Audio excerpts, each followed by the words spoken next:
Hello and good evening. Tonight's gentle journey takes us to how medieval soldiers slept without freezing. Lower the volume, rest your eyes, and let the past be your lullaby.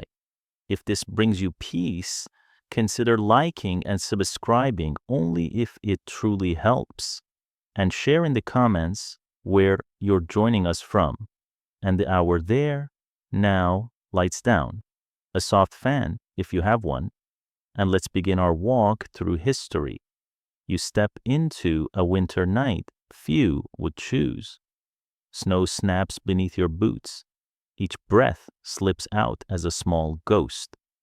The weight on your shoulders isn't only armor, it is metal that has learned the language of cold, drawing heat from your bones. Ahead, low flames mark camp.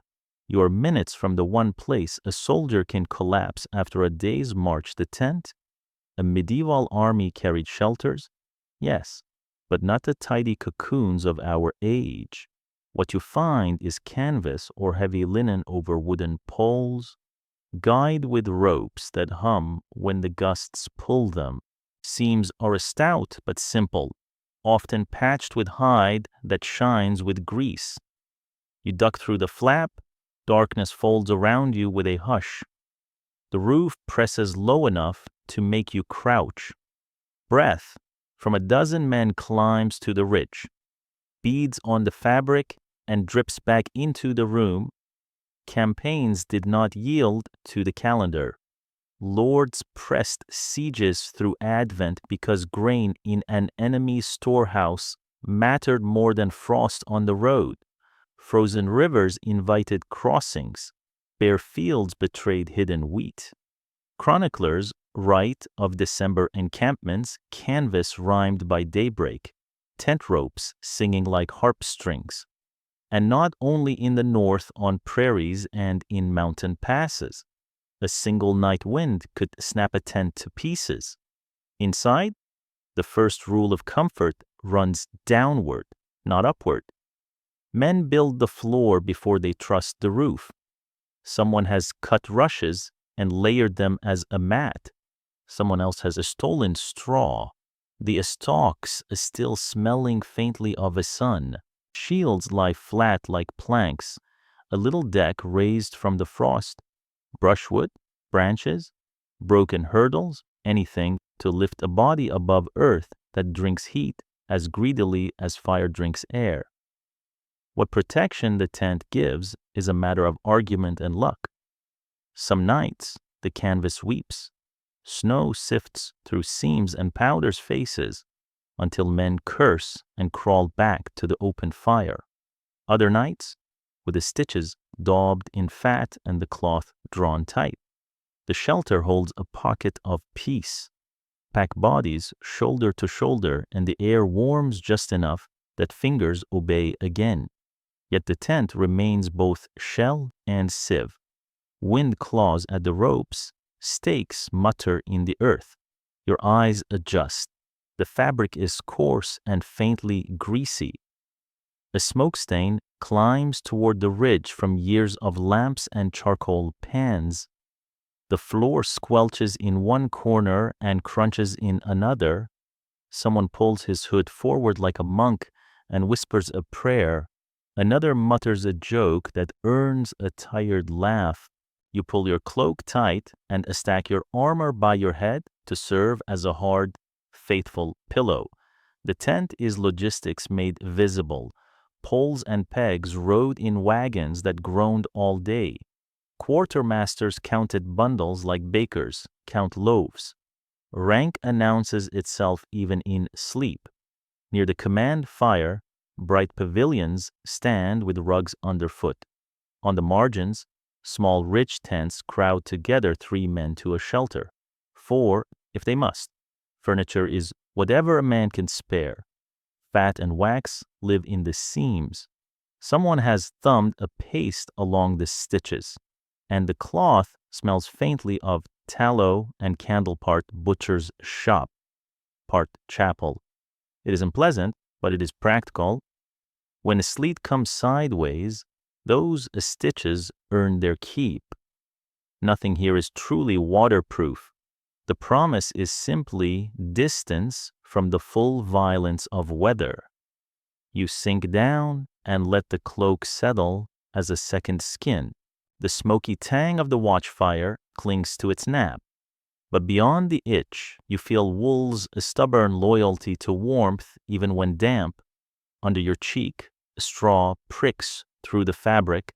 Under that, the ground keeps its sullen cold. Sleep arrives in stutters.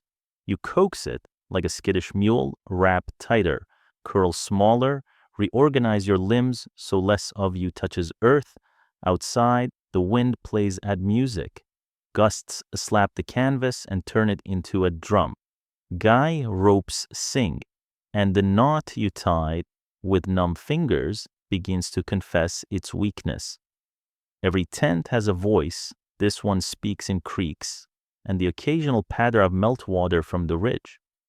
Somewhere a watchman calls the hour, his voice blunted by the cold, not a lullaby, but regular. And the mind loves anything that repeats. Habit teaches where to plant a house of cloth, pitch near a hedge or baggage cart to break the wind, turn the door from weather, if there's time, trench the uphill side so runoff has somewhere to go, and scrape a shallow gooder inside the edge to catch the drip that slithers down the canvas. None of this makes a cottage. All of it keeps indignities outside. Care is a soldier's cheapest blanket. The old debate about tents travels with armies. Were they mostly theater-moving towns to impress friends and frighten foes, or packed tight and tended? The thin line between life and a frostbitten morning truth sits here in the dark both. A tent gives a wandering multitude corners and doors. It also catches enough body heat that a man may feel his hands again by midnight.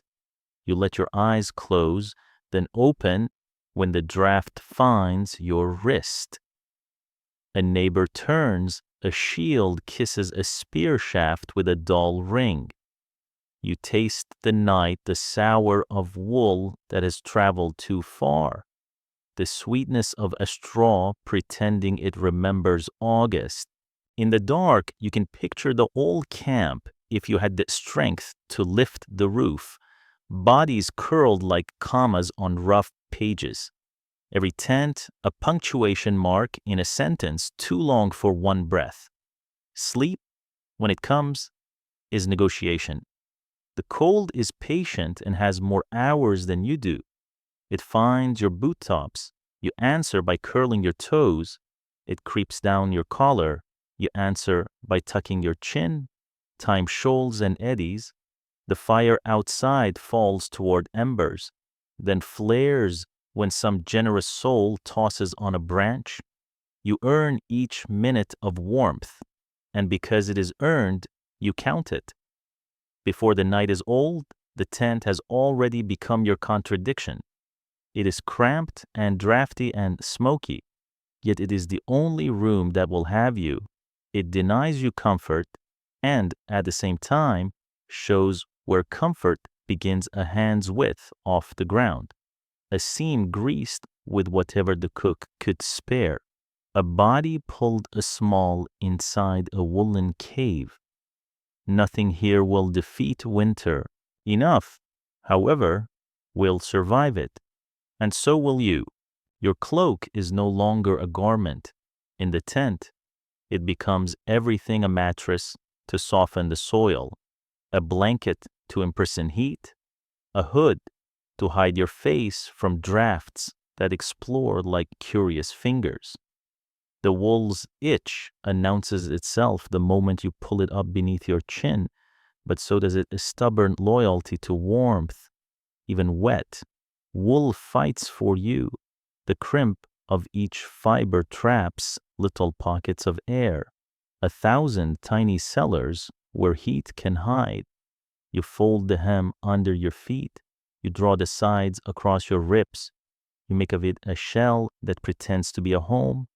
campaign accounts lean on this plain truth. Men slept in their cloaks.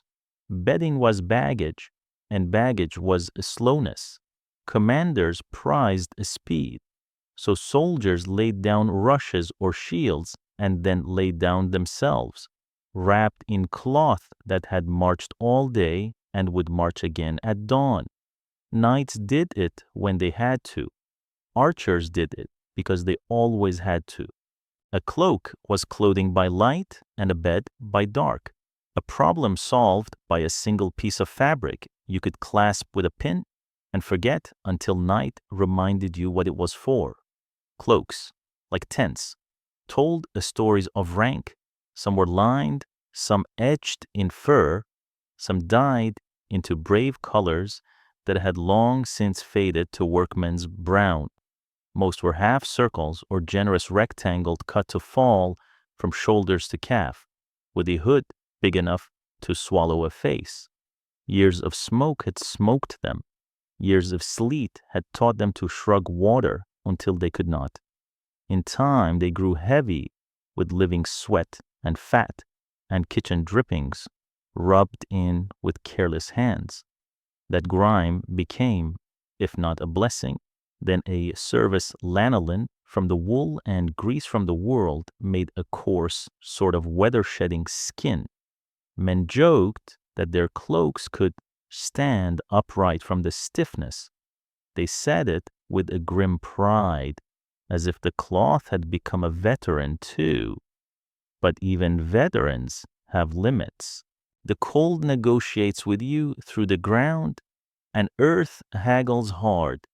You feel it sucking in your heat, where your shoulder blade finds a hollow, where your hip meets a buried stone. The cloak is valiant but not magical, without something between you and soil straw, bracken. Even aboard the ground drinks warmth faster than any breeze can steal it. This is where argument lives among the learned. Were cloaks salvation enough? Or were they simply the lie a soldier told himself so he could close his eyes? The answer depends on the night, the wind, the damp, and how many bodies are near enough to lend you heat without asking your permission. You listen to the tent, the long exhale of a comrade who has found his place, the soft rasp of wool on wool, the muttered curse when a knee finds someone's elbow in the dark. Cloaks touch, then part, then touch again. Every tent develops an unspoken choreography, an animal logic of how bodies curl and face and share. The man at your back radiates a small mercy into your spine. In exchange, you give him the same. Your free shoulder chills first, so you roll, drawing the cloak tighter, and your neighbor rolls with you like a tide pulling at the moon. What the eye would see, could it look down, is a geography of cloth, shades of dun and gray, a washed-out blue that remembers a lord's colors, a green turned to peat after too many rains. Edges are ragged, hems stiff from old mud. Pins shine dull as pewter at throats where cloaks clasp. Some men anchor cloth with leather thongs, others with a simple knot that will become complicated at dawn when fingers are numb. Here and there a hood is pulled forward, so only a nose peeks out, a little chimney letting a steam out of a sleeping head. Your own cloak smells like the camp has taught it to a marriage of smoke and lanolin, stale ale, and the ghost of mutton stew. Ugly scents, but they are companions now. You rub the nap with your knuckles and feel how it has felt it with years, how it glides one way and resists the other, like a field pressed by wind. The surface clings to its own warmth. There is the trick, and you trap it under your chin and wish it would not itch. You would trade the itch for the cold, not for a heartbeat. Practical hands have modified many a cloak. A patch of leather stitched at the shoulder where the rain always wins, a lining pieced from an old hood, a strip of fur at the collar that a cousin swore would block a gale. Soldiers are tailors when they must be. Needle and all ride the baggage cart as surely as pikes do. No one can afford a garment that is only itself. Cloaks become quilts of other lives, the story of a campaign told in different weaves. There is a moment sometime after midnight when the cloak's myth seems strongest. The watchfire outside has fallen, the tent's wet edges have chilled, the men packed inside have settled into their final arrangement, an instinctive tessellation that wastes the least heat. You flex your toes in their leather prisons and discover that, for now, they answer you. The cloak has done its work, not banishment of cold, but delay. The difference between the two is the difference between despair and endurance. Not everyone believes the same rituals make it work. One man swears by wrapping the cloak tight around his legs and leaving his chest to the air so his breathing does not dampen the wool. Another insists on the opposite cover the chest. Abandon the calves. A veteran pulls the hood so far forward that it meets the cloak's edge and makes a tunnel of darkness where his breath warms his face. A young recruit tucks his hands into the crook of his knees and tries to become a ball. All of them are right some nights and wrong on others. Weather is a trickster.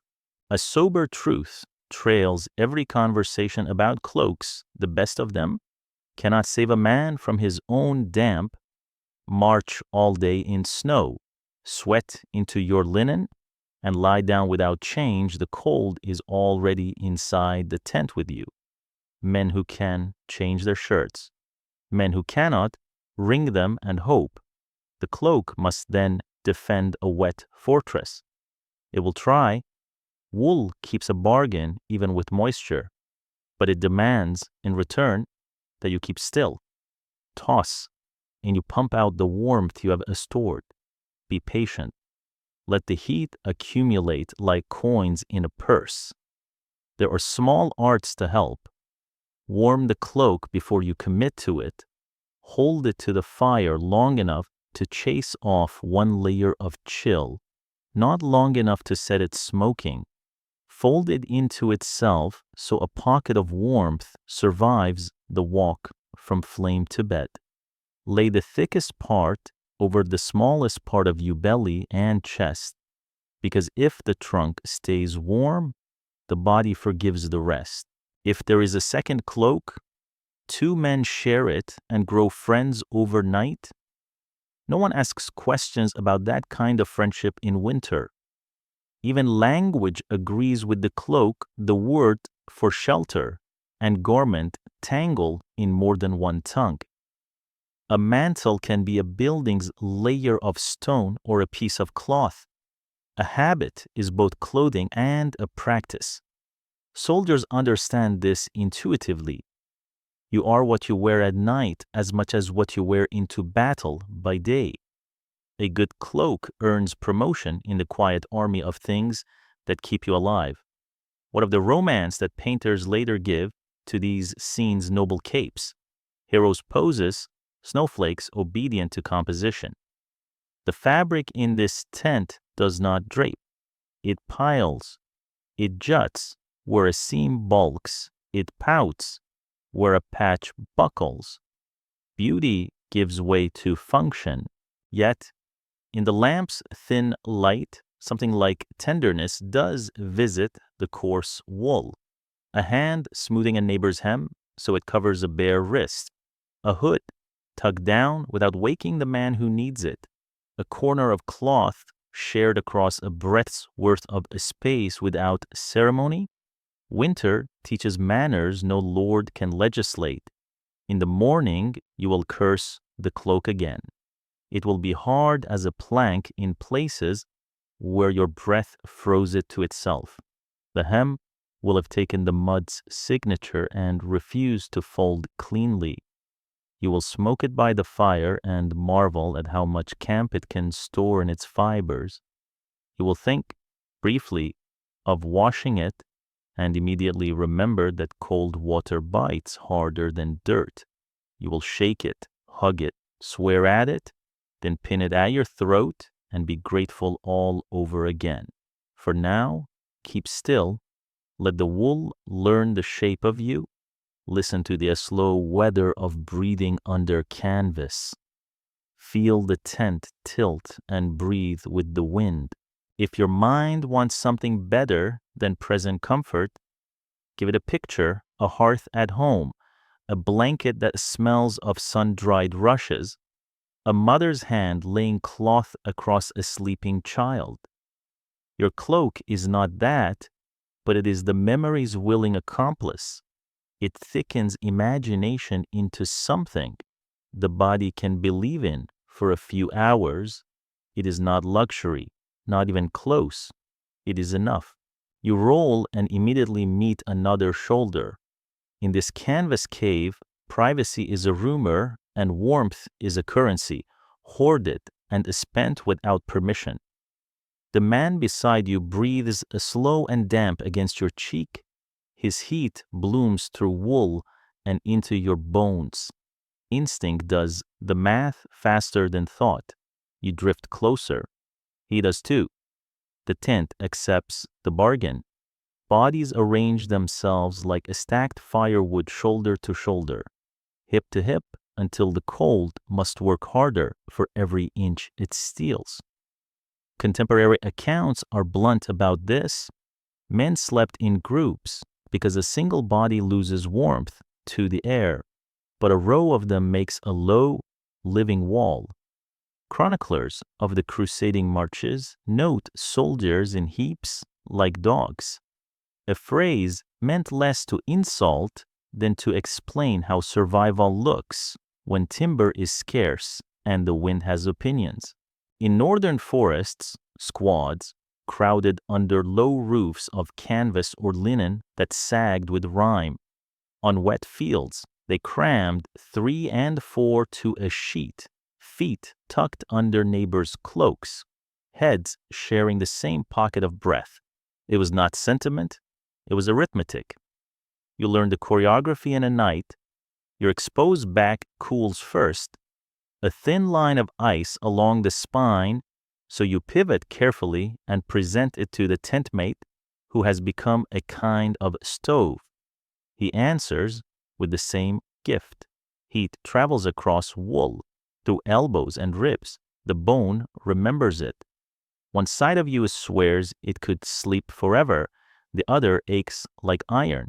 So you turn again and settle, wedged between two men, and at last the shiver slackens into a small, manageable tremor.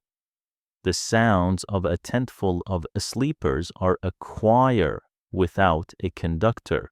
A snore buzzes like a saw rasping canvas. A cough answers, hollow and wet. Someone mutters a prayer shaped by habit rather than hope. Somebody else blurts a laugh at a dream with edges already dissolving. Leather creaks, wool whispers, teeth click. Now and then a soldier sighs the long, theatrical sigh of a man resigning himself to discomfort.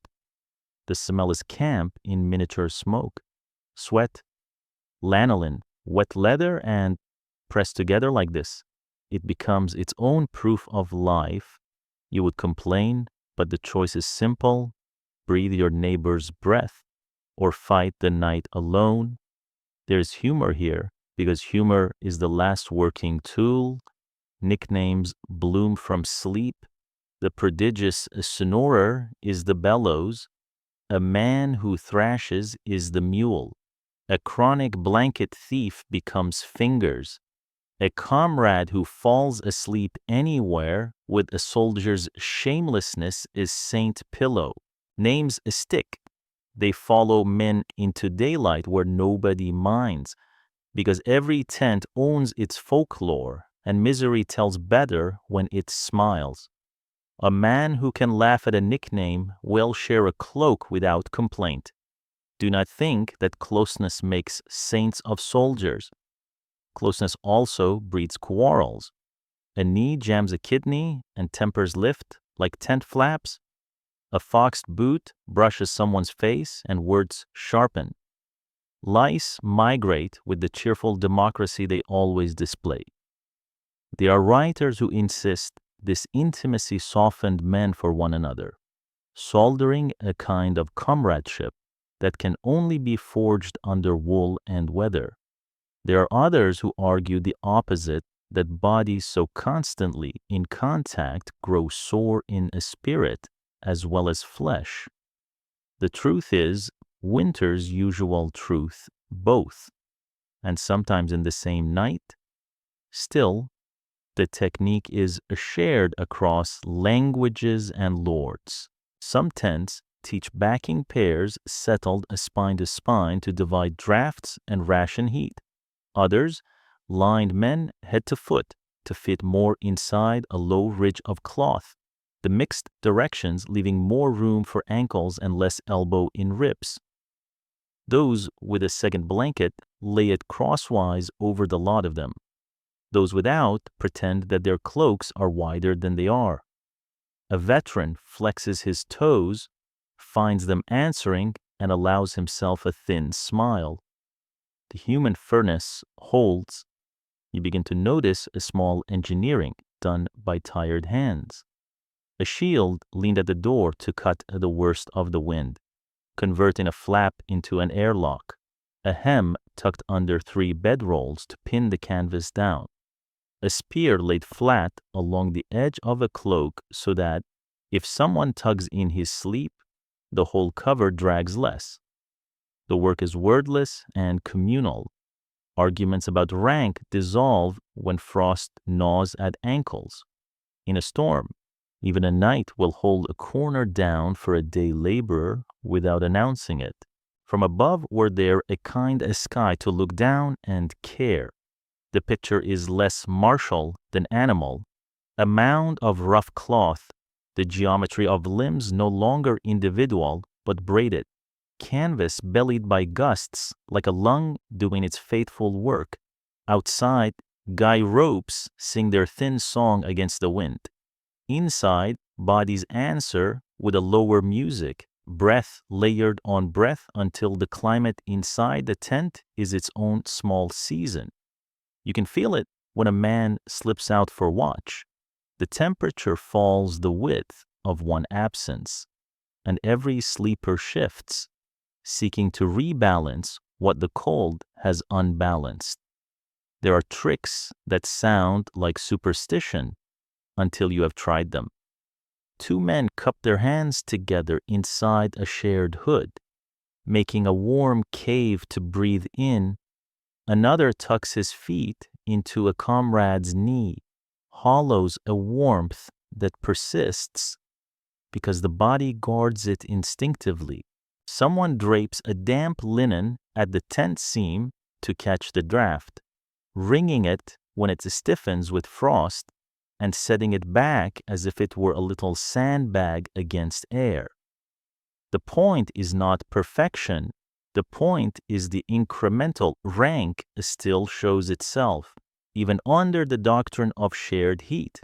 A retainer in a lord's pavilion sleeps with 3 under one fur and wakes with eyebrows free of ice.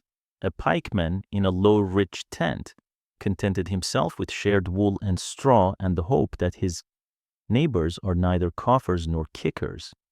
Yet even in the lowliest shelter, the same law holds. One body warms another.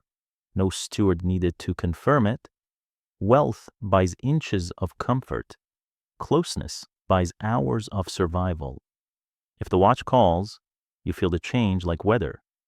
A man unknots himself from the bundle, pats blindly for a spear or cap, and wades through the cloth.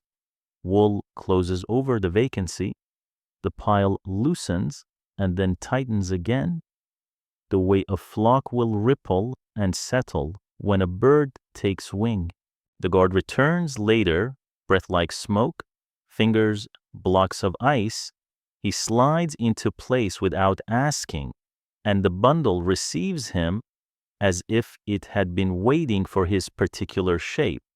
This is the unromantic senate of the tent decisions by leaning and shifting until the body politic is again a single organism.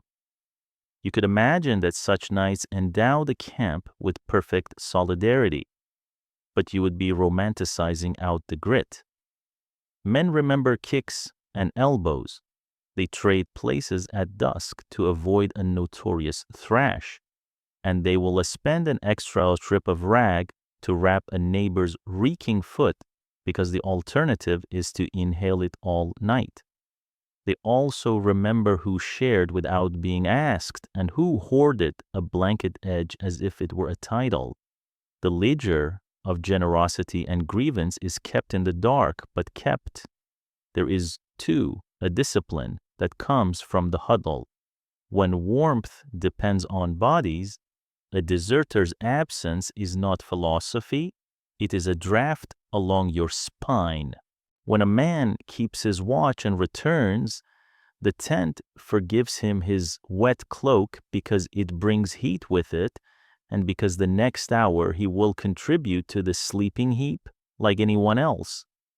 In this way, the cold does what no sermon manages. It convinces men that they belong to one another, at least for the length of a winter's night. Sometimes, half awake, you think of how other people sleep the orderly rows of monks in a stone dormitory, each pallet a measured space, the feather bolster in a warm hall where curtains are a luxury, not a roof, the peasant's box bed tucked into a cottage wall with the pick underfoot, lending heat through boards. You do not begrudge them. You borrow the pictures as one more layer on top of wool. Bodies are bodies in any century. They hoard heat gladly and trade it when pressed. The tent only makes that truth obvious. Dawn will peel you apart. The pile unpiles. Joints complain about the contortions they agree to in the dark. The air you have manufactured between you and the night spoils in minutes once someone opens the flap and lets the honest cold in. But look at your hands, clumsy. Yes, but not blue. Flex your toes, numb. Yes, but answering. Those are the receipts. Sleeping close did not make the night kind, it made it survivable. You close your eyes again for a heartbeat before the order to rise. For an instant, you let the tent become a single creature, the canvas a rib cage, the poles a spine, the bundled sleepers a heart beating slow in the cold. You have been a cell in that body, and it has kept you from freezing. Later, when songs are told about bright banners and clean heroics, no one will sing about this awkward, necessary intimacy.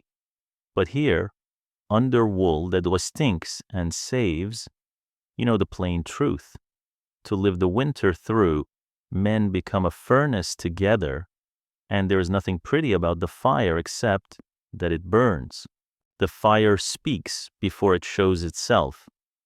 You hear its grammar in the dark, the snap of sap in a green twig, the low conversational hiss when frost-laced bark surrenders, the sudden spit of a hidden pocket of damp. Push through the flap, and there it crouches at the camp's navel, coals heaped like cherries drowned in ash. Two tired logs leaning into one another like old friends. It throws a half circle of amber over boots and knees and faces, warming whatever it can reach and abandoning the rest tonight. Your body sways toward it on a string you pretend is choice. Every army knew this math.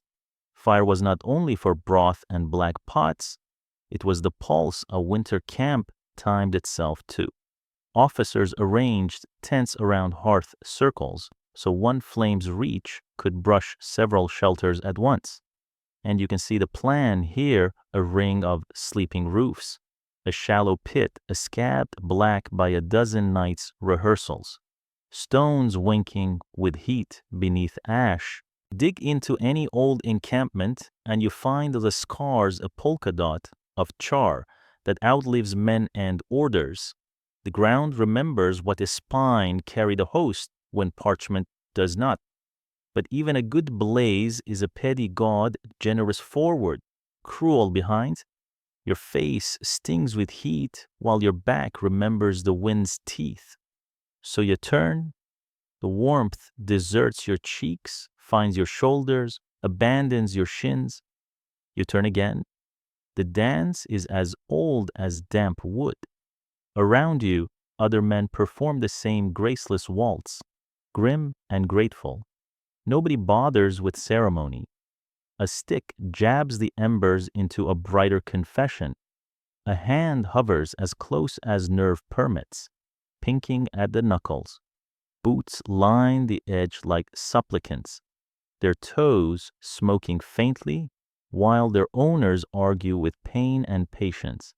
Fuel is the real campaign. Wood is always farther than you wish and wetter than you swear. And armies eat forests as quickly as they do bread. You learn the measures by noon, which hedge can be spared without waking a village, which copse is too green to bother, which broken cart should be judged more useful as timber than transport. Boys and squires with bundles on their backs return at dusk, looking like haystacks, faces lit with the importance of heat.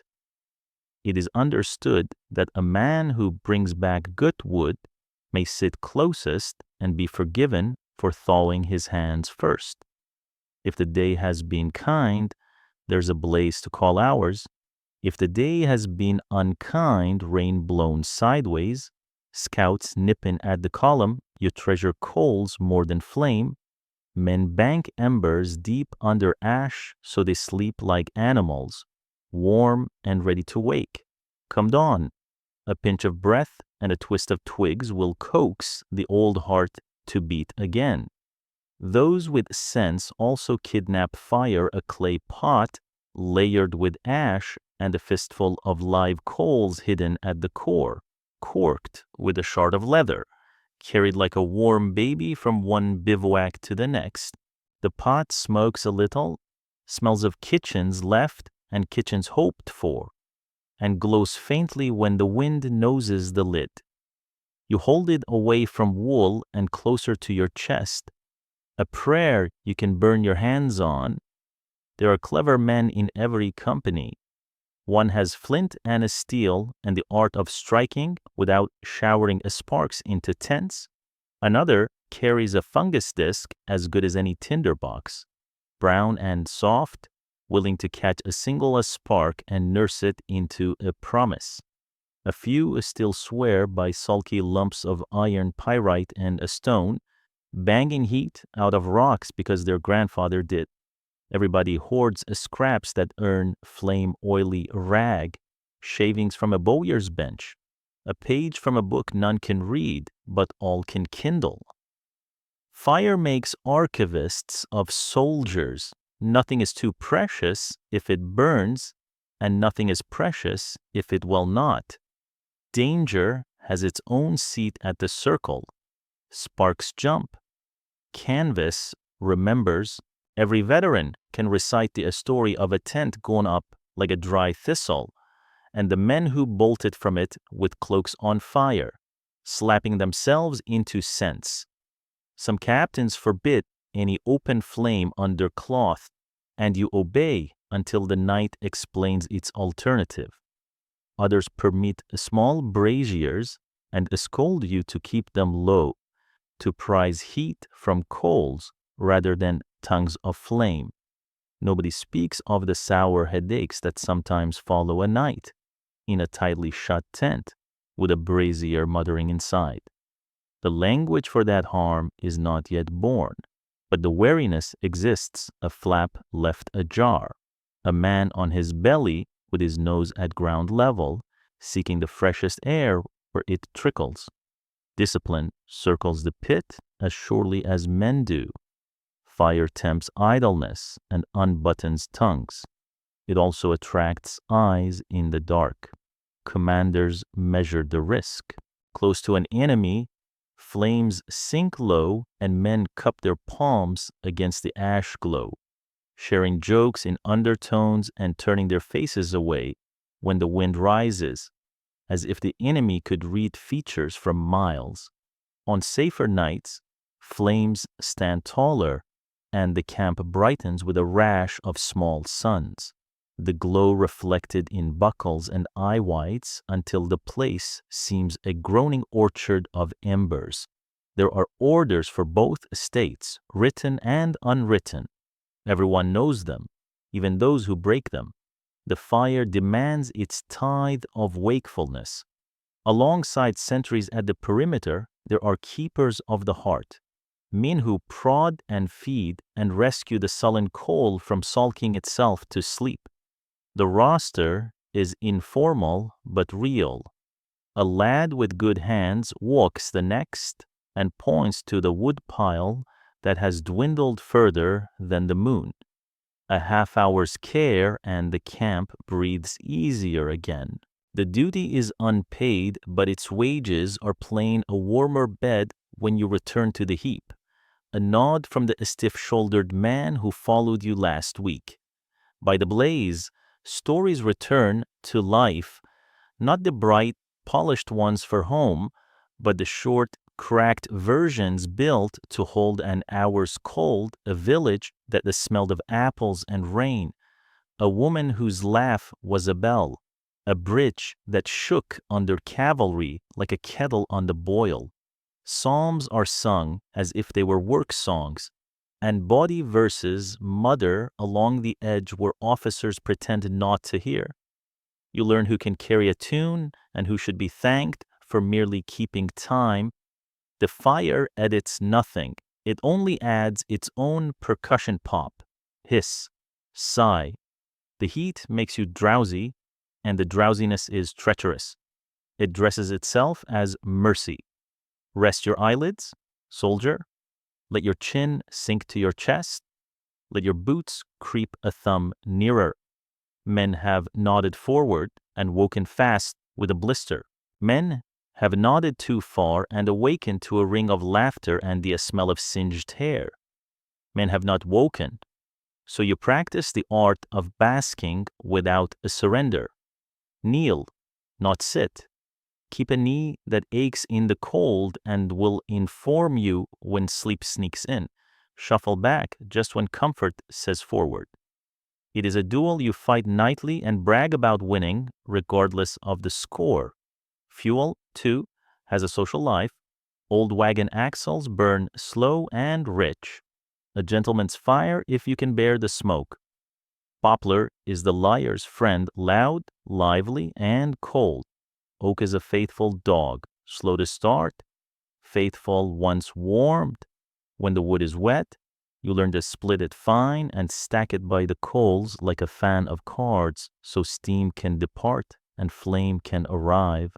On a blessed night, someone finds charcoal dirty treasure that burns with the quiet of a good listener. Clean and deep, and for a few hours the circle glows with an evenness that feels like civilization. There are taboos. Do not cast a grease-soaked rag into a stingy flame unless you want the night to smell like tallow and the pot to sputter soot into supper.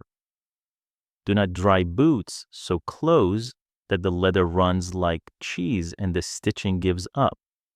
Do not judge a man who holds his hands in the smoke and inhales as if smoke were soup. The warmth that travels from palm to wrist tricks the rest of the body into believing for a minute. Let him keep the illusion.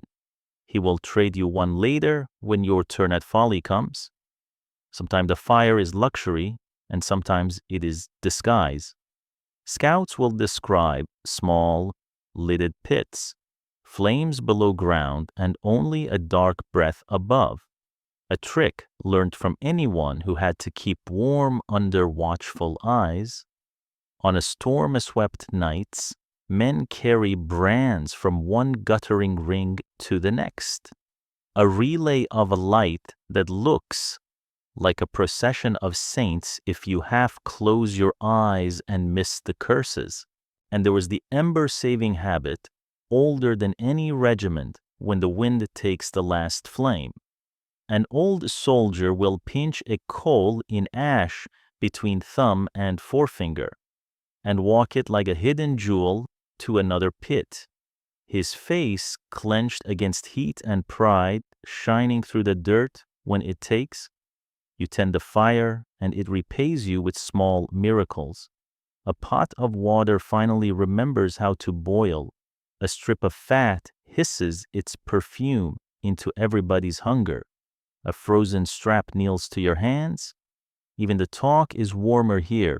Men declare absurd philosophies because heat dares them to, such as, a good blaze is better than a good sermon, and nobody argues except to say a good blaze is a sermon. At last, the hour asks you to leave. You stand, hands red, face stung, back complaining again as the cold retakes it. You carry a little warmth inside your cloak like a smuggled coin. It will spend itself soon enough on the journey across hard ground and into low canvas, but for a minute, the tent is kinder for what you have brought. Behind you, the keeper for this hour stoops and feeds the small god. Ahead, you duck into wool and breath and the human furnace you left.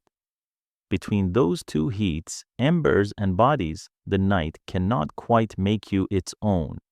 Understand this plainly, the fire is not romance. It is logistics that happens to look beautiful. It is danger that pretends to be a friend and is, as long as you remember it bites. It is community enforced by weather, discipline enforced by light, and a teacher with a short syllabus, feed me, watch me, respect me, share me. Fail one lesson and it will write your name in ash. Pass, and it will sign the night with your survival. You turn once on a straw, close your eyes, and still see the coals patterned on the inside of your lids, a red that is almost sleep. You taste wood on your tongue, you smell smoke in your hair. The fire follows you back into the tent the way a lullaby follows a child down a hallway.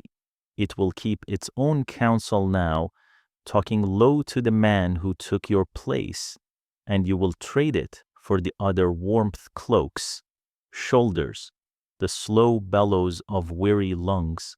Between them, a winter army threads the needle frost outside, ember inside, dawn somewhere ahead, and does not freeze. You wake to a different kind of comfort, scratchy, animal, unmistakable. Your cheek is pressed to something that does not belong to tents or men.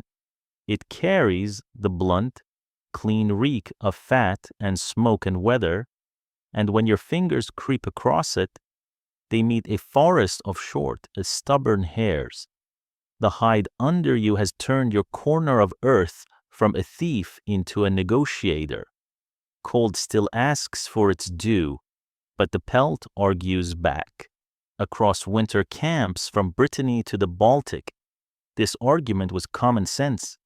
Hides and furs were the oldest insulation a soldier could beg. Buy, barter, or butcher.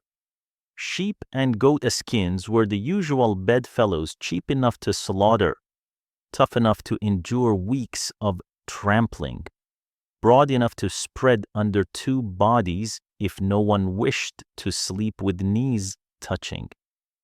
Better fortunes draped fox, wolf, calf, even beaver where rivers made such wealth possible. A knight's retinue might unroll a pelt the color of ash and snow and call it nothing, while a pikeman would guard a greased sheepskin like coin. The tent remembers this hierarchy. Look to your right, a retainer snugs into fur, so thick it behaves like a tame creature, yielding and a springing back beneath his shoulder. Look to your left, a lad curls on bare canvas and the straw, and pretends the ground is only a rumor. Neither man is wrong, both will rise as stiff. But one has been spared the bone-deep ache that seeps through a night's worth of contact with frozen earth. That is what the hide buys, a pause between your heat and the world's hunger. There are many kinds of warm. A tanned hide worked with brain and a smoke until it flexes like tough cloth lies flat, hair smooth, edges trimmed. It creaks when folded, drinks water reluctantly, and if you warm it too close to flame, it speaks in a smell like a scorched butter. A raw hide cleaned but not tanned stiffens. When it dries, softens with breath and body, and can crack like old parchment if neglected. Soldiers learn to wet the underside and walk it softer with their heels before bed, to slather fat along the edges where the first splits appear, to smoke a new skin lightly so rain beads at first encounter. None of this is elegant. All of it is warmth.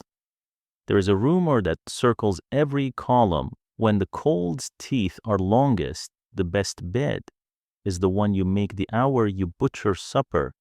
Fresh skin, still holding the beast's own heat, spread with the hair toward you and the wet side down, will cradle a man like a hearth for a span of time not long, not enough, but more than the wind will grant.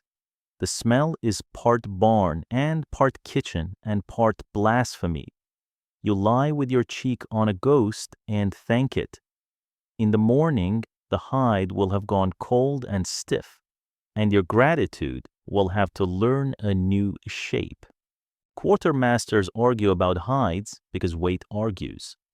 A pelt is bulk in a cart, dampness in a wagon, a promise of rot if packed badly. Some captains issue cheap skins when the roads allow, and the treasury is kind, counted out like bread, stamped with a mark no one honors once the night falls.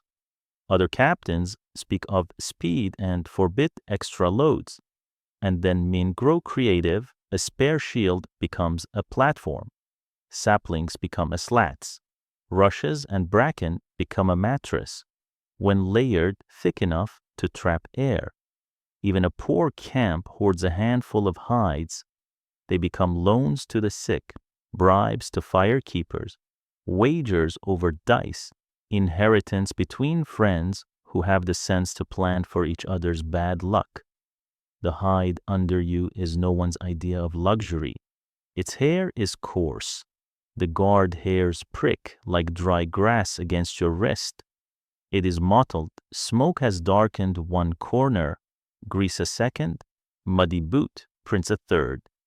But when you shift, a small miracle, the ground's bite is blunted. Instead of seeping, the cold now travels in drops, slowed by hair and a skin and the air they trap. You recognize the lesson by feel long before anyone teaches it. With words, warmth is not heat. Warmth is delay. A cloak buys you time. Straw buys you time. A pelt buys you time. Enough minutes stitched together is a night. Enough nights is a campaign.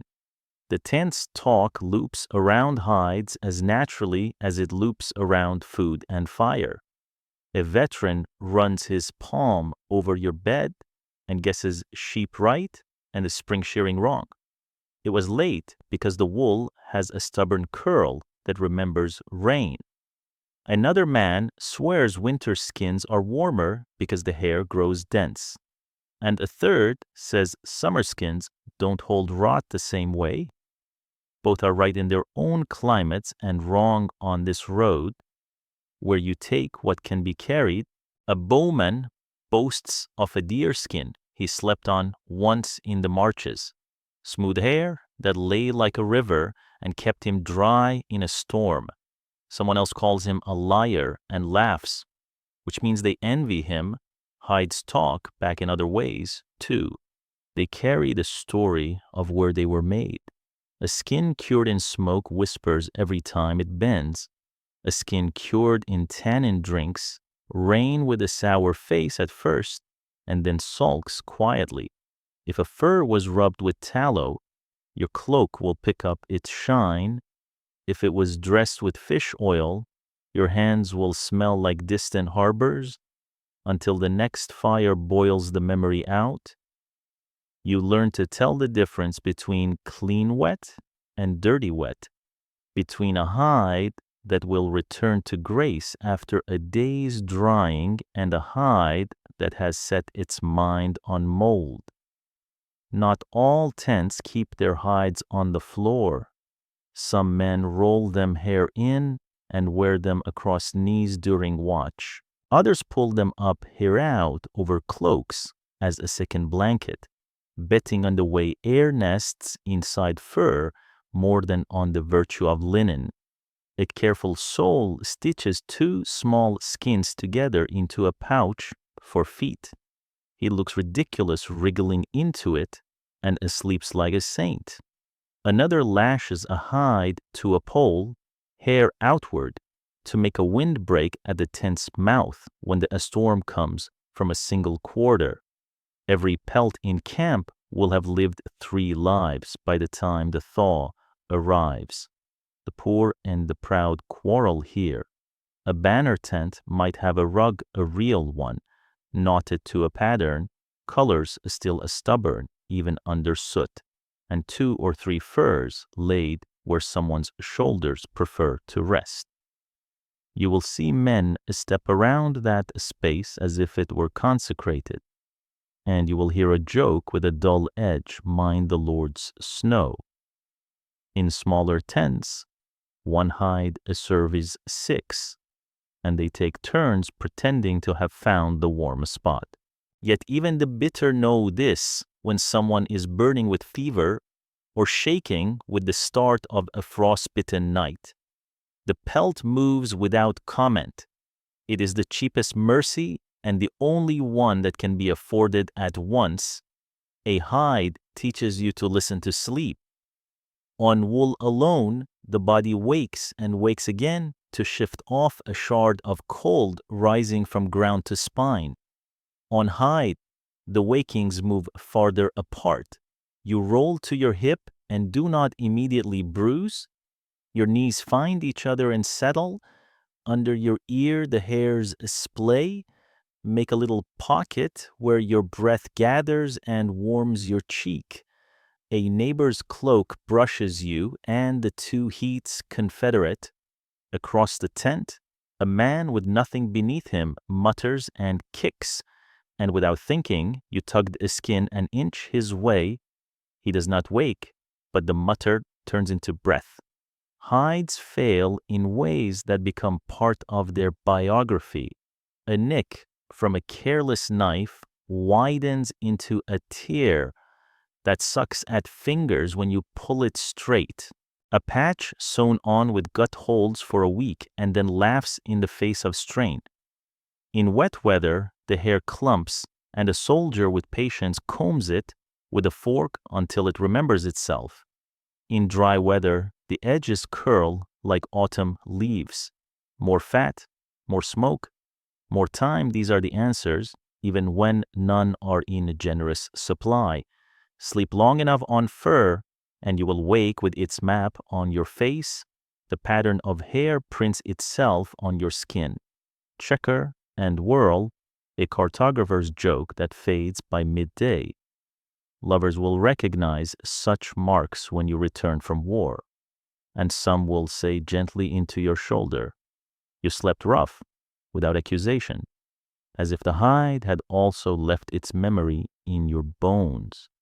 If you must march light, there are tricks people swear by to borrow the hide's work. Lay branches first, pine or fir, if you can find them, and then a straw. The needles make a spring, and the stalks catch the heat. Lay your shield down, belly to the ground, and cloak it in wool. The wood will turn aside the worst of the earth's cold, and the iron boss, oddly, shares the tent's warmth like a quiet animal. Pile clothes, you will not need a spare shirt. Padded cap, and let your hips decide where they ransom the morning's comfort. None of this equals the simple gift of hair and the skin, but every trick buys back another handful of minutes from the night. You run your palm once more along the pelt's nap. The hairs respond with that faint, living sound, though the life now is yours. You have swapped warmth with something that used to graze and startle and breathe fog into dawns, and the bargain is decent on both sides. In a few hours, the hide will be rolled, slung, or folded, hauled to the next square of ground where it will argue again with the earth on your behalf. If it fails, you will feel it first in your kidneys and curse. If it holds, you will not praise it. You will only wake less miserable, which is praise enough. Outside, the fire talks in its own language. Inside, the hide keeps its silence and its promise. You took your chin into your cloak and let the pelt hold your weight a little while longer. The tent thrums with breath. The cold prowls the seams, and between them lies this stubborn, humble invention, another creature's warmth remembered in your favor. The first truth that greets you at waking is not the wind or the smoke or the mutter of a neighbor. It is your feet numb where toes should be, swollen where memory says bone and tendon once lived, a slow pulse of ache beating inside leather that feels more like bark. You never unlaced them last night. You never do on nights like these. There's a superstition about removing boots in winter, but it is not born of saints. It is born of mornings when leather hardens like a plank, when a swelling makes each toe a stranger to its own shoe, when a man spends an hour fighting his gear while the column leaves him to choose between barefoot frost or a flogging. There are braver risks than sleeping shod. There are also fewer. The boot, sometimes a true boot, creeping halfway to the calf. Sometimes a stout shoe with the courage of a boot does not try to be kind. Its seam bites the ankle where a sweat dried to salt. The hobnails that saved you from slipping on last night's ice now echo your heartbeat against frozen ground. Your woolen hose cling damp, stuck to your skin like another hide that has chosen loyalty over comfort. Somewhere, the laces have welded themselves to a frozen knot you cannot see. You flex your toes to take attendance and feel pins and needles cascade like a hailstorm under the nails. Present, but not proud. Men will tell you there are rules for feet, a catechism older than any captain. Keep them moving when you can. Keep them dry if the world allows. Feed them grease when leather turns mean. Stuff the boot when the cold has a spear point a straw. Wool, moss, rags, anything that traps a breath of air and refuses to let it go. The trick is not to smother the toes until the blood sulks. The trick is to make an island where warmth lasts the length of a prayer. Old soldiers swore by lamb's wool curled into the toe like cloud. Others twist moss into a rope and nest it around the foot as if packing a jar. A few hard men rub tallow inside the leather and between a sock and a skin, claiming the fat seals out wet and lures back feeling. It is a crude liturgy performed in the guttering light of a brazier grease. Wrap, lace, stamp, grease, wrap, lace, stamp, Not everyone in Europe wears the same answer to winter. In some years, the army is half shoes and half boots. The shoes tied with thongs that darken with frost, their soles studded with nail heads to bite into mud and ice. Some men bring pattens wooden oversoles, so a pair of straps lifts them an inch above churned filth when they venture to the fire. No one sleeps in those clogs unless he wishes to wake with his calf knotted like rope. Knights who keep their spurs on by habit learn fast to unbuckle iron before lying down shoulder to shoulder. No one thanks the man who draws a bloody line down his neighbor's shin in the black hour before dawn. Hose are held up by garters, and garters cut like wire if a man sleeps on them wrong. He will wake with a furrow at the knee as if he has been marked by a careful plow.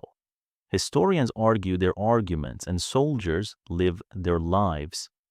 Some scholars will say that beads of straw and the discipline of drying fires made sleeping shod an emergency instead of a rule. Perhaps, but the tent remembers differently the leather that froze at midnight. The man who dared a barefoot moment and paid for it with a morning of cursing and clawing at stiffened toes. The lad who set his shoes so close to the coals that they blistered, curled, and became crueler than the cold they were meant to fight. The stories grow hair and horns, yet they are not fables, they are warnings. You wriggle your toes again and feel the wool scrape as if it were sand. The smell of the boots rises when you draw them nearer to the ember's breath sour and animal, old rain cooked in leather, a bitterness of smoke that has soaked so deep it will sweat out again the minute you walk. No one in this tent is a stranger to the fragrance. A dozen pears line the fire's rim like offerings to a small god, who sometimes softens them and sometimes, insulted by carelessness, eats the stitching out of pure mischief. When a log shifts, the men flinch as one and reach to rescue their footwear, as if they were babies rolled too close to the hearth. The foot has its own vocabulary of hurts. Chilblains blister and itch until a man would gladly trade the smart for the knife-clean ache of cold. Skin macerates, turns white and soft as cheese, then tears at the heel where it meets the grit inside a shoe. Nails bruise black and lift. In damp trenches before a winter wall, you learn the terror of feet that look like they belong to the drowned pale, mottled, senseless, until the pins and needles return to announce pain's dominion. It is not the trench foot that pamphlets will name centuries later. It is the same enemy by an older name, gnawing where leather and water conspire. Rotations help if you have the wealth to own rotation. A few veterans guard a second pair, patched and ugly, wrapped in cloth near the fire while the pair on their feet faces the world. The poor soldier bargains with time 1 hour by the embers, with boot loosened and foot cradled in the warmth of his cloak, then laces tugged snug again before stiffness sits like mortar.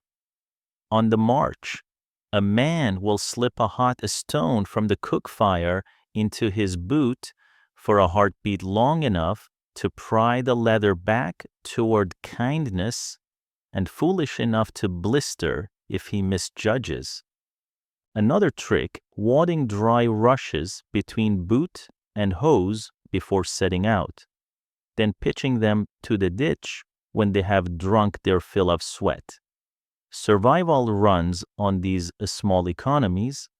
There are men who insist on foot wraps instead of knitted socks, squares of wool or linen wound around foot and ankle just so.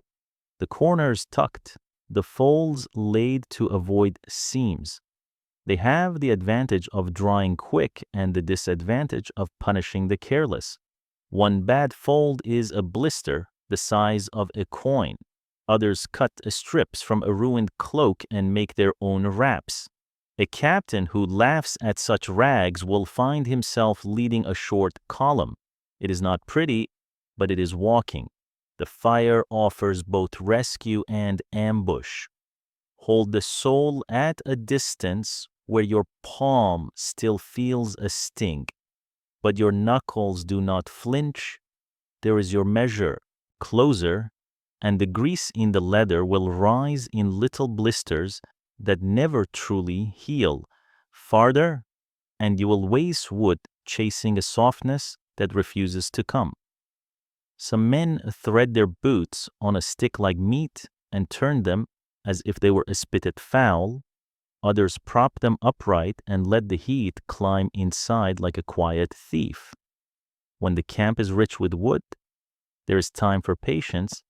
When it is not, the fire becomes a jealous friend and your boots its most beloved rival. Arguments sprout in every tent about the virtue of sleep without shoes, how it lets blood flow, how it airs the skin, how it risks everything if the alarm sounds. A man who has once slept half-shod at a shout in the night, then stood hopping in snow while trying to cram a swollen foot into leather, rarely needs a second lesson. Another who walked all day with damp boots because he dared 10 minutes barefoot and could not tame his footwear, again, looks at you in the morning with the expression of a man who has discovered the most basic law of winter: do not invite the cold to negotiate terms. You will lose. Not all boots are equal. Cobblers mark their work, some stitch a tongue that spares the instep. Some cut a higher back that kisses the Achilles until it blisters. Some space their hobnails so that you feel each head like a rosary bead when you kneel. One pair drinks oil and stays supple. Another drinks oil and sneers. Men learn the personalities of their own shoes, and speak of them as they might a stubborn mule or a patient hound. Mine favor the right foot. A pikeman says, mine sulk if I don't walk them warm before bed.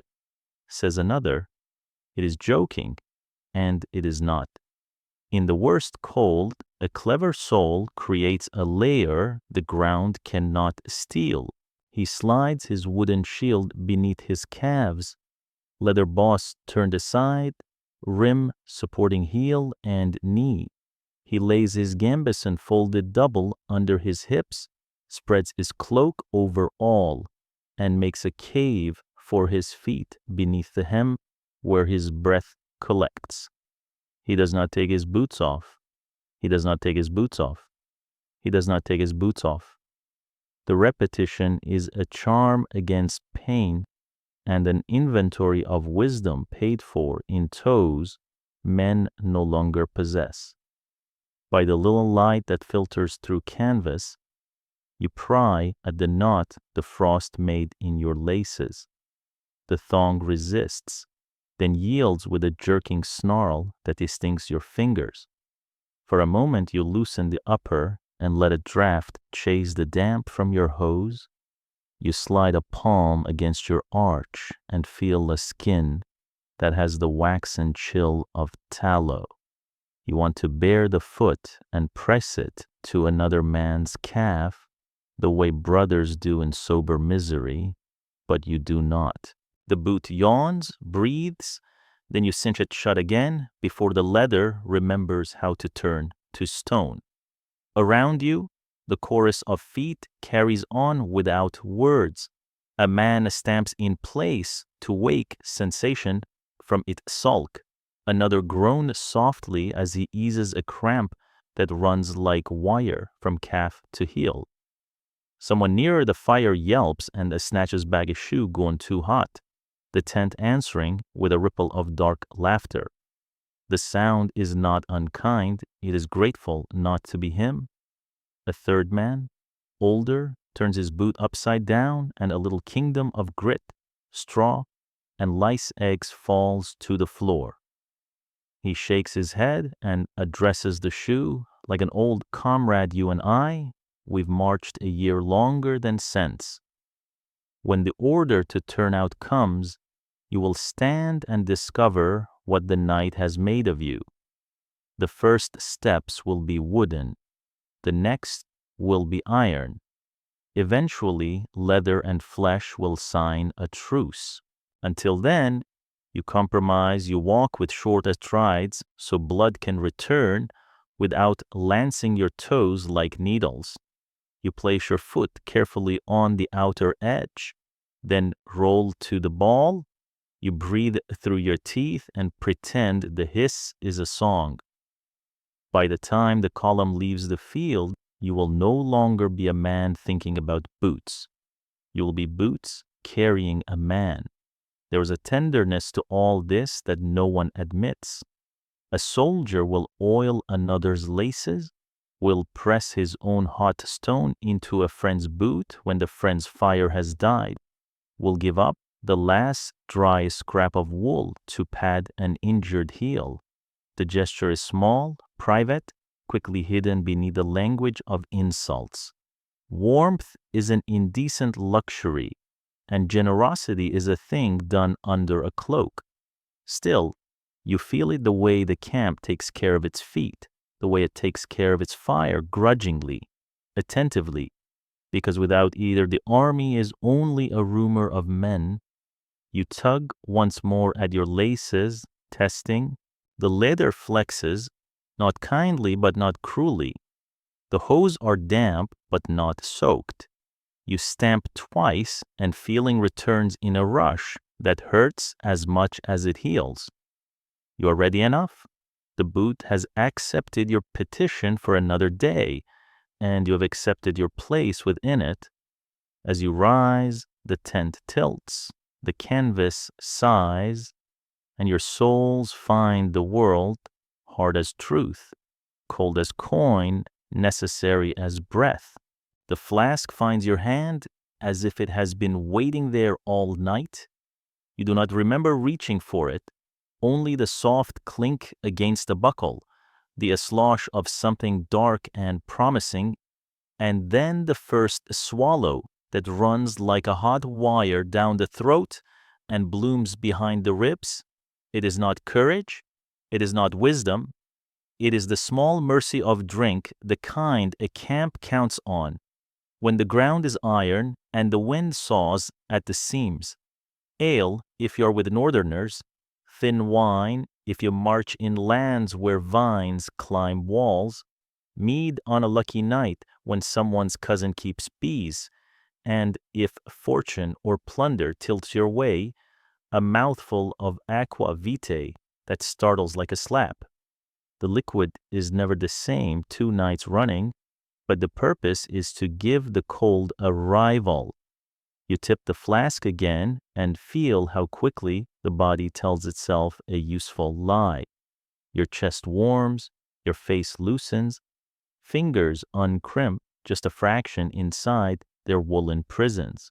You know, in some reasonable chamber at the back of the skull, that this warmth is borrowed against a dead blood drawn away from the core to chase comfort in the skin, but the lie is kind, and you do not argue with kindness under canvas.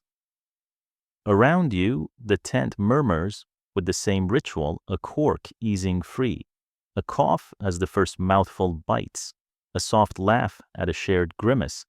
The smell it leaves behind is its own weather, yeasty and sour with ale, tart and a little resinous with rough wine, honey sweet if someone has bartered for mead, sharp and medicinal if spirits are in the cup. It threads itself into wool and hair and will drift up again from your blanket at noon. No one in the army calls drink a luxury. Men call it water that will not lie to their bellies. Wells by roads have stories attached to them, cattle above. latrines too close, a dead thing pulled from the rope, and when a column moves, the safer cup is the one that has already boiled and soured and settled into modest alcohol. The ration, when there is such a thing, is a ladleful of small ale that will not intoxicate anyone with sense. When there is no ration, the sutler's barrel becomes a shrine, and coin becomes faith. Women with carts take their places at the camp's ragged edge and sell by the cup. A captain may frown and a clerk may scold, but a camp that cannot drink a little will fight itself before it fights the enemy. There are recipes that pass from mouth to mouth the way prayers do. A posset for a cough ale warmed with a scrap of a spice and a heel of bread, thick as a poor man's soup. A caudle for a man rattling in his chest wine heated with honey and egg, if you can steal an egg from the poultry wagon. Hippocras for officers who can afford to command comfort wine, steeped with sugar and aromatic seeds until it tastes like feast day. On the hard nights, you drink whatever takes a flame. On the hardest, someone rubs a little spirit into his wrists and swears it keeps the blood moving.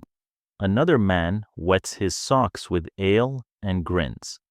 Daring the cold to argue with absurdity, you laugh at him because laughter is warm, and he grins because your laughter proves the trick is working, even if the only thing it warms is the mood. There are rules about drink you never see written, because they live in men's tones more than in their mouths. A small sip before you burrow under a cloak, so your breath carries heat back with it. Another on the change of watch to keep your jaw from chattering the spear out of your hand. Never enough to tip the world sideways when the horn might sound. The officer who thunders against ale at dusk will sip Hippocras at midnight, and the man who boasts that wine makes him a lion will be the same man who cannot find the tent flap in a hurry.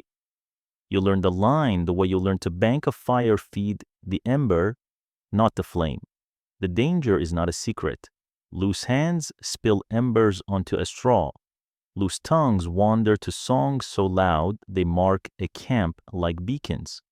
Loose legs do not carry a man far when the call to arms comes and the ground is slick and the night is a tangle. Stories of this litter every winter a tent that flared up because a man fell asleep with a coal in a clay pan. A picket surprised because two comrades shared a skin and then shared a sleep. A quarrel that began in friendship and ended in blood because a jar made words sharper. The captain's lash does not fall because he hates warmth. It falls because he hates funerals. Still, the benefits are written in the faces you can see by the low glow. A man who has been quiet for days will suddenly remember a verse and whisper it until the others pick up the hum. Another whose hands shake will set them steady by wrapping them around a steaming cup.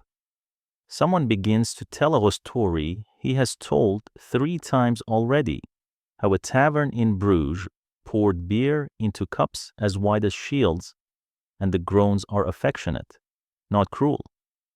Ale ties men together not like rope, but like a ribbon light, and yet it keeps the bundle from falling apart. There is a sound peculiar to drinking in a cold tent, a little sigh that follows the swallow. It is not the sigh of summer when men drink to laughter and loosen their belts. It is smaller, more private, a sign that a bargain has been honored. I will give you this sip, says the man to his body, and you will give me 10 minutes of tolerance while my feet remember how to belong to me. Sometimes the bargain holds, sometimes it fails, Either way, the 10 minutes have music in them. If a cup makes a man sing quietly to himself instead of thinking about the way Frost rhymed his cloak, it has done a good deed. You tell yourself truths while you drink so the lies do not become dangerous. Alcohol cheats the skin into feeling warmer while the core spends itself. The warmth you feel is a kindness with a bill attached. Drink on an empty stomach and you will tremble. Drink too deep and sleep will turn treacherous. Slow and heavy, and the kind that does not startle when a stake pulls loose. So you pace your little mercies. You pair them with food when you can bread, beans, a strip of salt pork if the gods noticed you today. The body thanks you by forgiving your other debts. The army's calendar keeps its own feasts even on frozen marches. If a saint's day arrives and someone has hoarded spice, there will be a pot that smells like a church doorway cinnamon and clove riding the sour of wine until for 10 breaths you are standing in a warm hall, not a field. Men lift their cups and cross themselves. Men lift their cups and do not. The cup is generous. It welcomes the avowed and the doubtful with the same warmth. Sometimes, for a breath, the tent becomes a parish that no priest would recognize, but any parishioner would understand. There are regions where the drink itself is a lineage. In the Low Countries, the beer has more backbone, the bitterness of hops learned from abbeys that keep gardens like apothecaries. In the South, even poor wine is sun-bottled, and men who have marched from colder places blink when it turns their mouths purple. Mead, when it comes, is like drinking summer that has been hiding in a comb. You can taste bees and fields and the yellow square of a kitchen window. Spirits are a different animal, scarcer, fiercer, the kind of warmth that begins as rescue and can end as robbery, stealing the steadiness from fingers and the sense from choices. A prudent man treats them as he would treat a skittish horse, with respect, and from the side, once a piper in your company swore that the best cure for a freezing night was a song taught to him in a border ale house, but only if you sang it with a cup in your hand. He proved it by passing his skin along and starting a tune low enough not to wake the guard captain. It was a rough song about a miller's daughter and a wheel that never stopped. The chorus was nothing but nonsense syllables, dalal dalal, that were easy to hum with your teeth chattering. By the time the skin came back, the tent had forgotten its quarrels. A man who had been angry with you for stepping on his hand earlier that evening leaned his shoulder against yours and shared his cloak edge without remark. There was no doctrine in it, no miracle. There was a small kindness poured from a skin and carried on a melody. It was enough.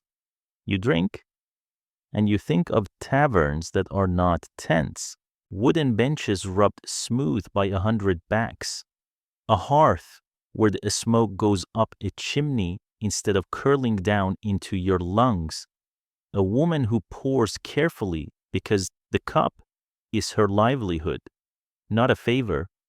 The memory is a dangerous comfort because it makes this present feel like a punishment. And yet it is better to hold a picture of a warm room than to stare at canvas and count drafts. If drink lends you that picture for a while, you accept the loan. When at last you cork the flask, you do it slowly. Part of you wants to chase the glow until the whole tent hums. But the discipline that keeps men from freezing also keeps them from folly. You tuck the skin at your side where your body will keep it from turning to ice, and you listen.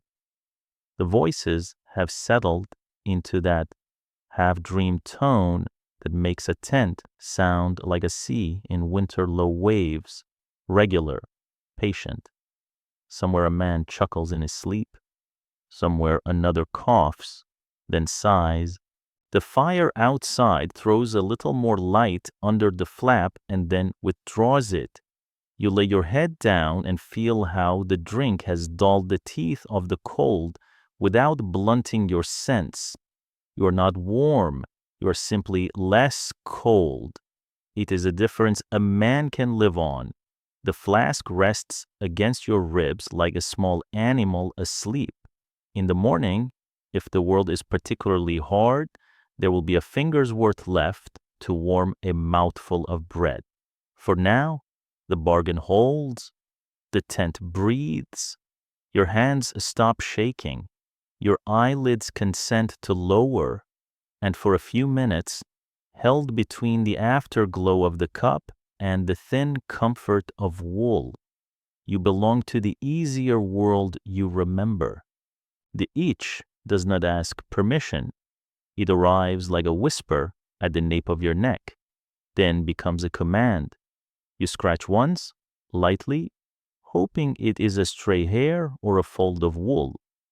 Another tickle answers from the edge of your collar, then a pinch under your belt line, then 3 bright stings along the ribs where the gambeson chafes. You sit up in the dark and claw gently, ashamed of nothing. Everyone in this tent knows the drill. Lice have called the roll. You do not need a candle to find them. Your fingers learn their country, the warm borders of seams and hems, the citadel where a sleeve meets a shoulder, the ridge of stitches down a tunic's side. Pinch and roll is the practiced motion, thumb and forefinger. A small, mean pressure, the soft crack that is both victory and resignation. The knits are worse pearled eggs glued to threads like beads, stubborn as sin. You worry them free with a nail, or snap the hair and let the egg go with it. Wool hides them, linen reveals them. Either way, they return. This is not a battle you win, only a nuisance you manage before it grows teeth. You are not alone. The tent has become a choir of quiet, scratching elbows lifted, heads bowed as if in prayer. A man near the flap turns his hood inside out and shakes it with a theatrical flourish. A pale peppering patters to a straw. No one flinches. Someone else warms a knife blade in the brazier and passes the hot metal along the seams of his shirt. A hiss, a faint smell of singe. The superstition that heat in the stitch drives out what the eye cannot catch. Another dusts his skin with ashes scooped from last night's fire. The powder dulls the itch for an hour and makes him look like a statue when he grins. There is humor in it because humor is a tool. Men name their lice Sir Bold, Dame Margaret pretending dignity for what has none, the better to steal a little of its power. In idle minutes, they bet on races 3 pale dots dropped onto a warmed board, a line scratched with a knife tip as the finish. The one with the fattest parasite boasts like a hawker. The tent groans and laughs and forgets for 6 breaths that frost has stitched itself to the canvas. Between the jokes lies the quiet dread that every veteran learns to swallow. It is not simply itch. It is the fever that can ride in on a louse's back camp sickness with its burning brow, the rattle that will not leave the chest, the way a strong man turns waxen and light as ash within a week. You do not know the word for it. Men have 100 names: camp fever, jail fever, God's fire, and none of them make a cure. You only know that in close tents and wet winters it moves faster than gossip. You have seen a neat row of new graves behind a hedgerow, and walked back to the line without looking left or right. So you tend the small rituals that feel like shields. When there is a river, you wade to the waist and beat shirts against stones until your hands go numb. Then spread the cloth over thorn bushes to let winter light and wind do what soap cannot. When there is a barrel, you boil water with a handful of lye skimmed from a cook's pot, stirring with a stick until the surface shines and the smell bites your eyes. You dip garments and listen to the bubbles, argue with the seams. On lucky weeks, a laundress follows the baggage, and men line up with bundles like penitent monks with offerings. She roars at you to pick the knits yourself first. She has no patience for eggs you could have plucked while standing watch. There are tricks told by men who marched in other countries. Freeze your shirt on a rope overnight and beat it stiff at dawn. You will see the fallout sprinkle like frost. Wear linen next to the skin and wool above. The pests will move to the wool, and you can scald that when you camp. Tuck sprigs of pungent herbs, pennyroyal, rosemary, wormwood into cap and collar. If they do nothing for the insects, they do something for the nose, and the small mercy of clean-smelling air may be enough. Shave the scalp when the weather allows it. Hair is a harbor. In winter, a bare head radiates heat, so some men settle for cropping close and keeping a woolen coif clean enough to face the pot. The barber earns his bread on nights like this. Not just a shaver of beards and maker of neat necklines, he becomes the camp's delouser in chief. You have seen him hold a shirt between two sticks over a pan of steam and beat the seams with the flat of a knife, patient as a threshing man. You have seen him lay out a row of needles and joke that he is arming you against an enemy more persistent than any duke.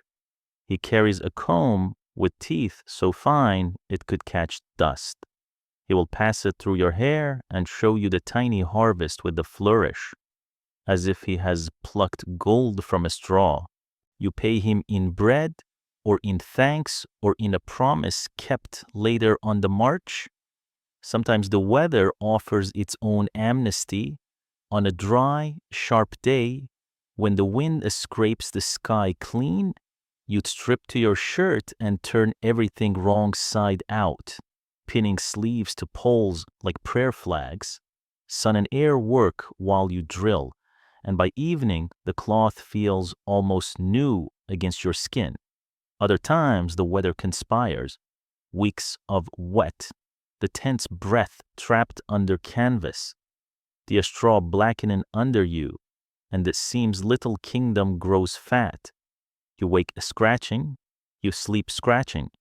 Your dreams acquire the texture of grit. Fleas join the party whenever the camp sits too long. They favor the straw, and their bite writes punctuation all down your shins, small exclamations that rise and itch and drive men to dance without music.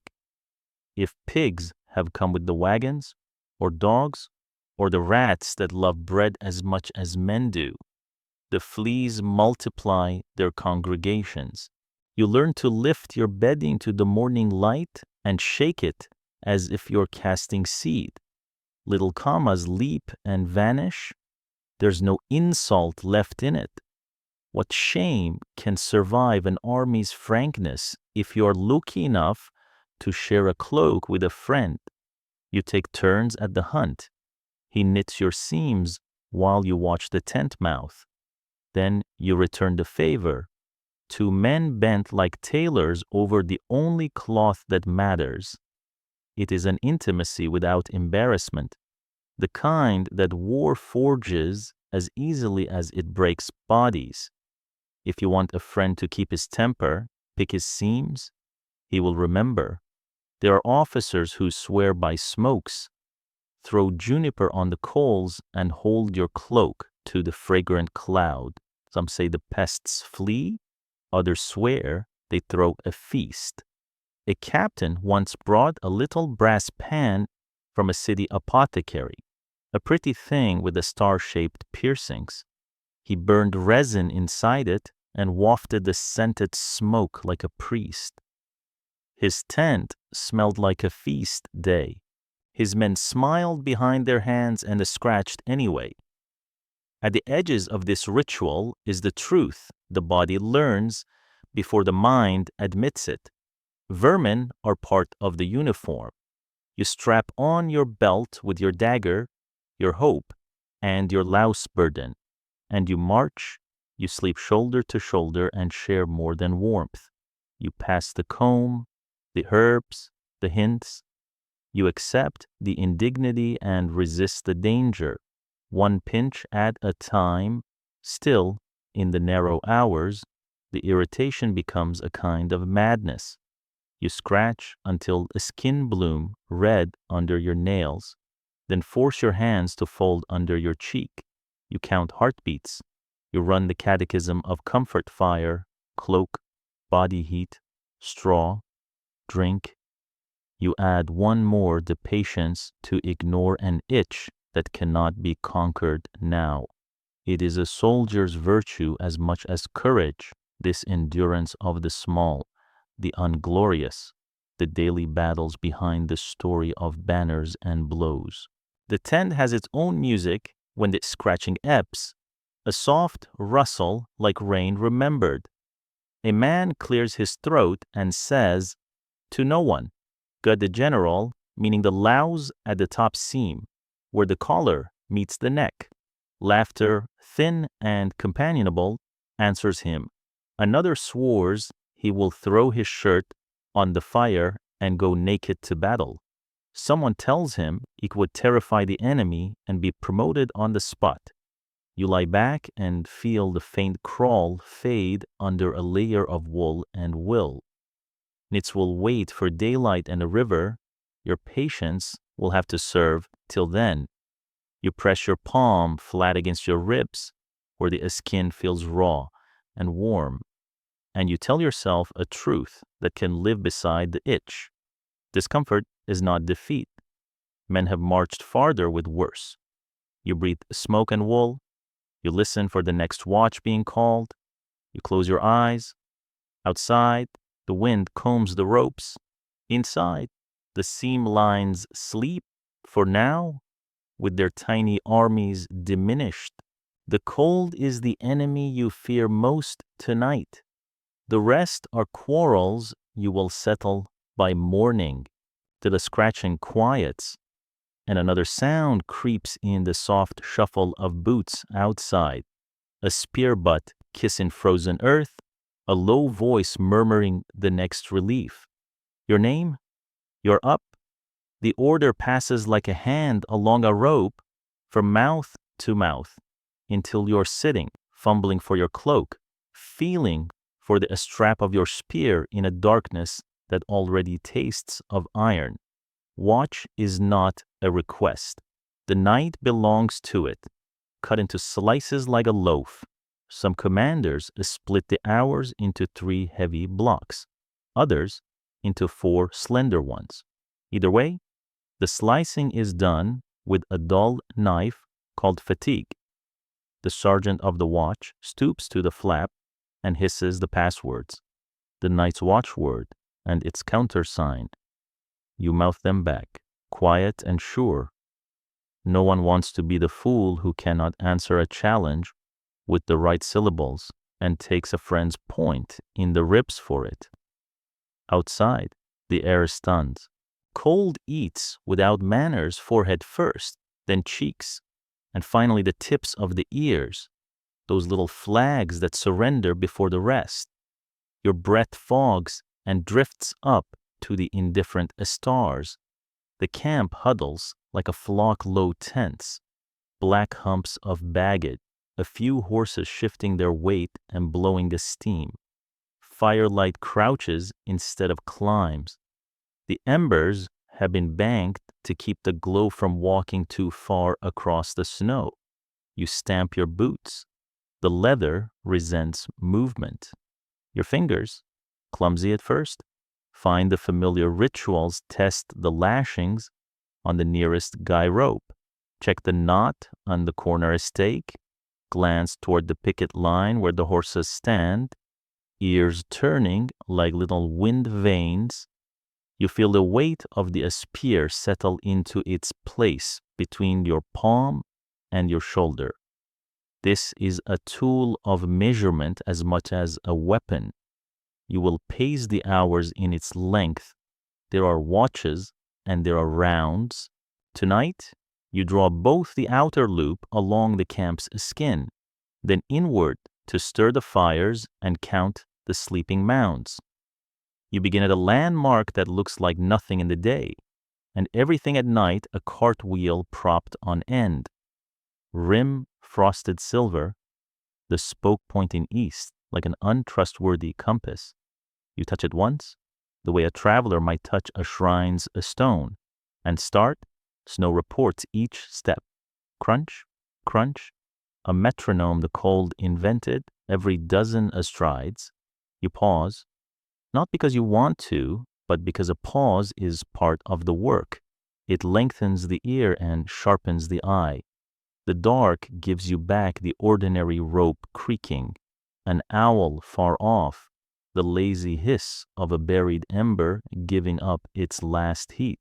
But sometimes it offers the strange, a shadow that moves the wrong way, the blow of wind that arrives without a brother.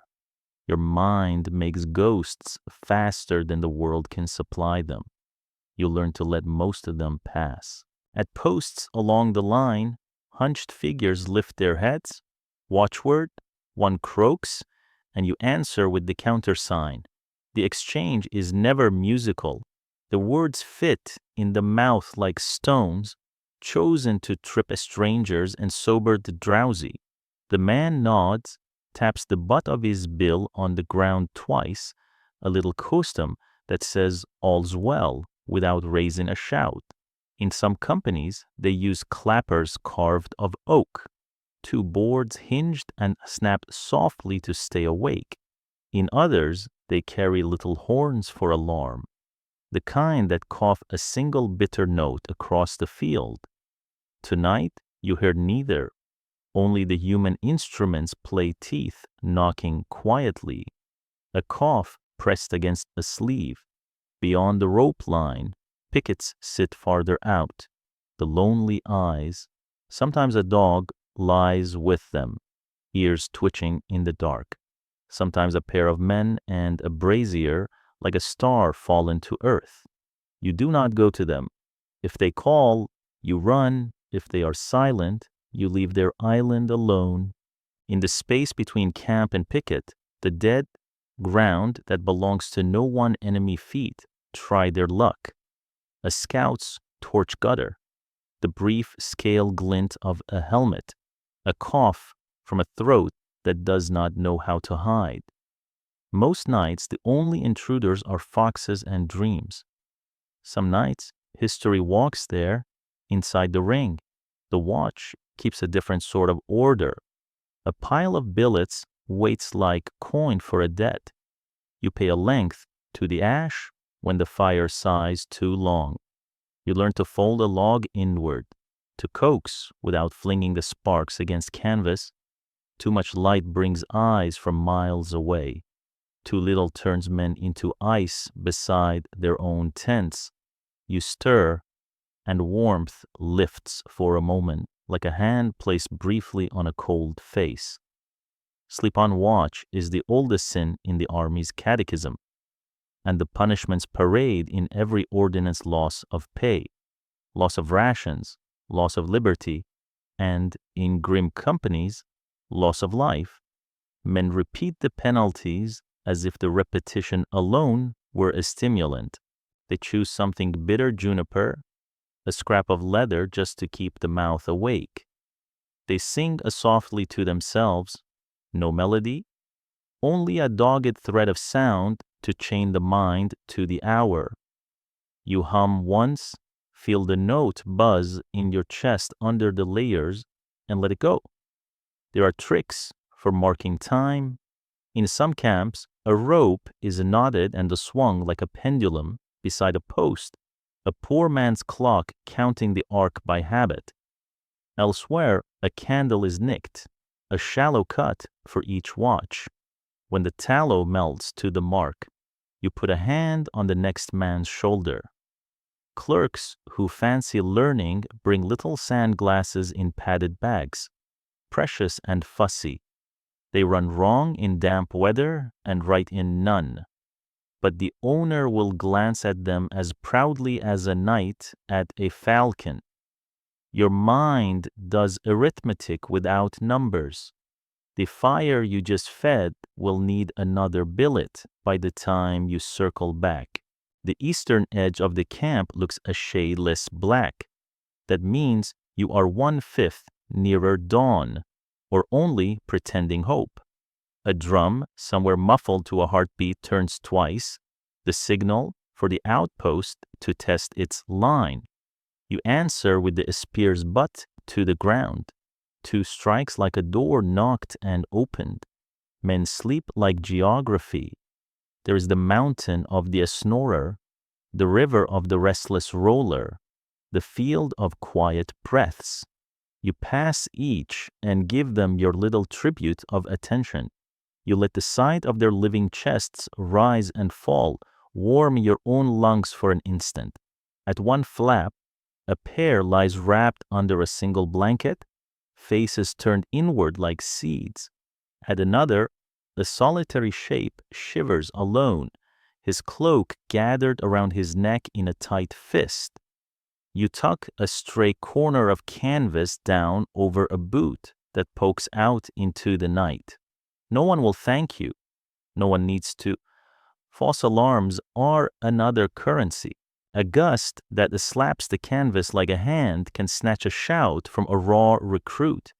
The entire ring jumps. Spears rise. Someone swears. And then the wind moves on, guilty of nothing but wind.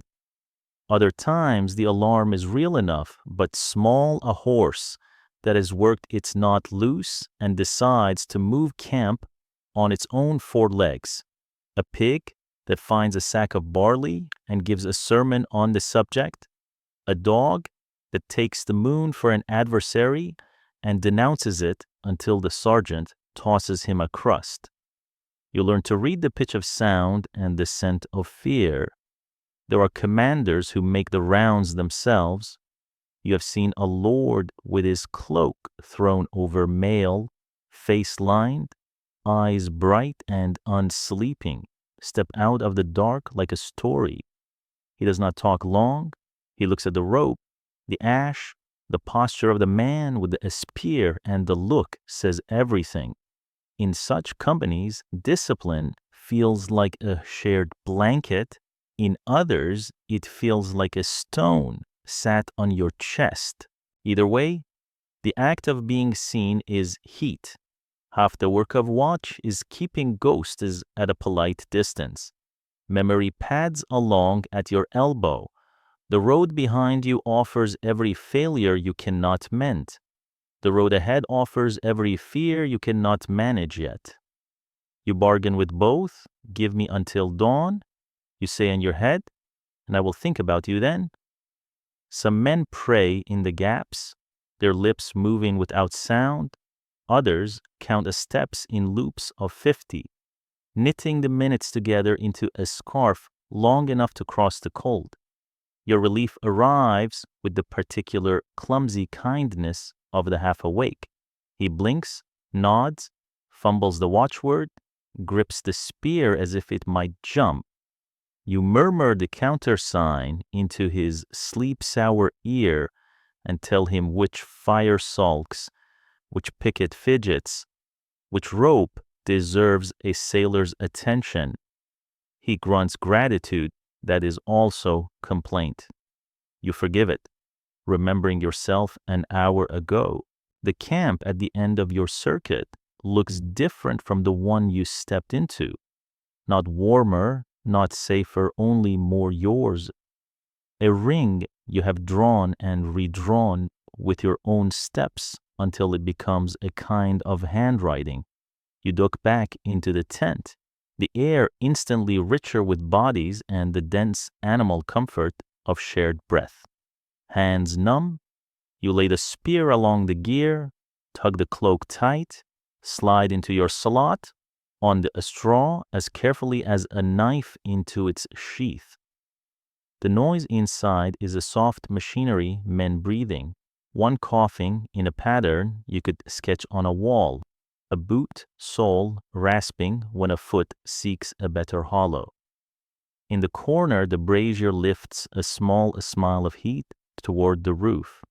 A thin ribbon of smoke paints a black line on the canvas above it, the chronicle of 100 careful nights. You feel the chill still in your fingers, but it is a gentler enemy now that the tent's side presses your ribs and the shoulder's weight gives back your own. Watchwork has a peculiar mercy. It exhausts you into sleep without argument. You close your eyes, the passwords drift away like the tail of a dream. The ghost arithmetic stops counting. The waspier's memory leaves your palm in tingles that fade. Somewhere beyond the canvas, a picket shifts and taps his bill twice. Habit, assurance, promise. You do not need to answer. You already have. The fire outside crouches and keeps its oath. The cold prowls the camp and finds the boundaries held. You have bought this hour for the others. They will buy the next. You breathe in, you sink, you are gone. You sink back into the straw you earned with your round, and at first the tent seems to settle with you, canvas easing, ropes loosening their groan, but the hush never quite holds in a camp. It is stitched with threads of voice, a weaving that begins faintly and thickens until it becomes its own blanket. Someone near the brazier clears his throat and hums a single note. Nothing you could name, just a line of sound to test the air. Another man catches it and answers a tone lower, and before they know it, they have built a little wooden bridge across the dark 2 planks of melody, creaking but sound enough to carry a mood. Words come next, not the grand ones, not tonight. The old tongues for prayer arrive first, because they are closest at hand, familiar as the shape of a hilt. A man murmurs a psalm he learned in childhood, and you feel the Latin like pebbles rolled smooth by years, polished by countless lips. He does not sing it so much as breathe it, keeping the syllables small so the sergeant will not cough his disapproval from the doorway. Somewhere farther back, a different tune starts, vernacular this time, a winter song with a refrain that invites reply. The refrain is the important thing. It gives tired men something true to hold in their teeth, a word that returns every few breaths to prove the song has not lost its way. It hardly matters what the melody is. A camp invents its own choir, baritone, tenor, the cracked edge of a man whose throat has been chewed by smoke. Each voice accepts its poverty and spends it anyway.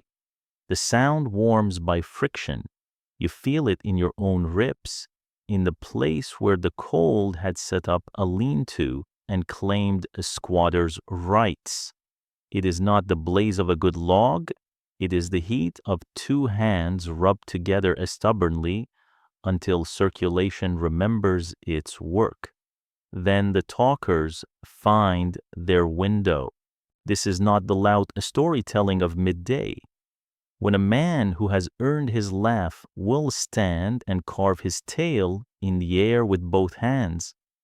This is the slow commerce of half-sleep, a whisper, a chuckle, the sideways confession offered to the person whose shoulder shares your heat. You hear a name soft, private repeated until it is more breath than word. You hear a prayer for a mother, a promise to a son. These do not ask for answer. They are not performance, but weather. They pass over you, leave a dampness of feeling, and move on. Some men, as always, turn their hunger into liturgy.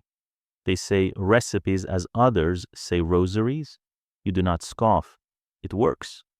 A voice begins, listing ingredients like saints in order of feast days: barley, onions, a heel of bacon, a fist of sage. The listener supplies the pot, the coals, the slow stirring. They discuss thickness with the gravity of bishops convened. For a moment, you taste it. Not the hard cake in your pouch, nor the cold fat on yesterday's bone, but a stew that respects your mouth, that greets your tongue with warmth instead of a challenge. There is a low laugh. A man claiming his village pies would silence a battlefield, and it travels across faces. In the dark, the way firelight travels across a wall, touching each in turn. Between songs and recipes, the old tales stick up their heads. One man, his voice worn to a rag, retells a fragment of the matter of some hero or other giants in forests no one has seen. A saint who carried winter in her sleeve and thawed an army with it. Another answers with a town, a story, the muller's wife, and the river that moved its own ford out of spite. No one cares if it is true or if it was the miller or the tanner or the reeve. Truth in a tent is not measured by law. It is weighed by whether it lets the cold loosen its bite for a minute. There are nights when the mouth of the tent is a loose, generous thing and words pass freely. There are nights when a commander has ordered quiet and the camp behaves like a congregation after the final blessing. Voices pressed small, laughter folded into sleeves. Even then, the murmur persists. It becomes economy. Coins of sound slide from palm to palm. A man taps his neighbor twice to show he is awake for his next watch. A short hiss means a shift.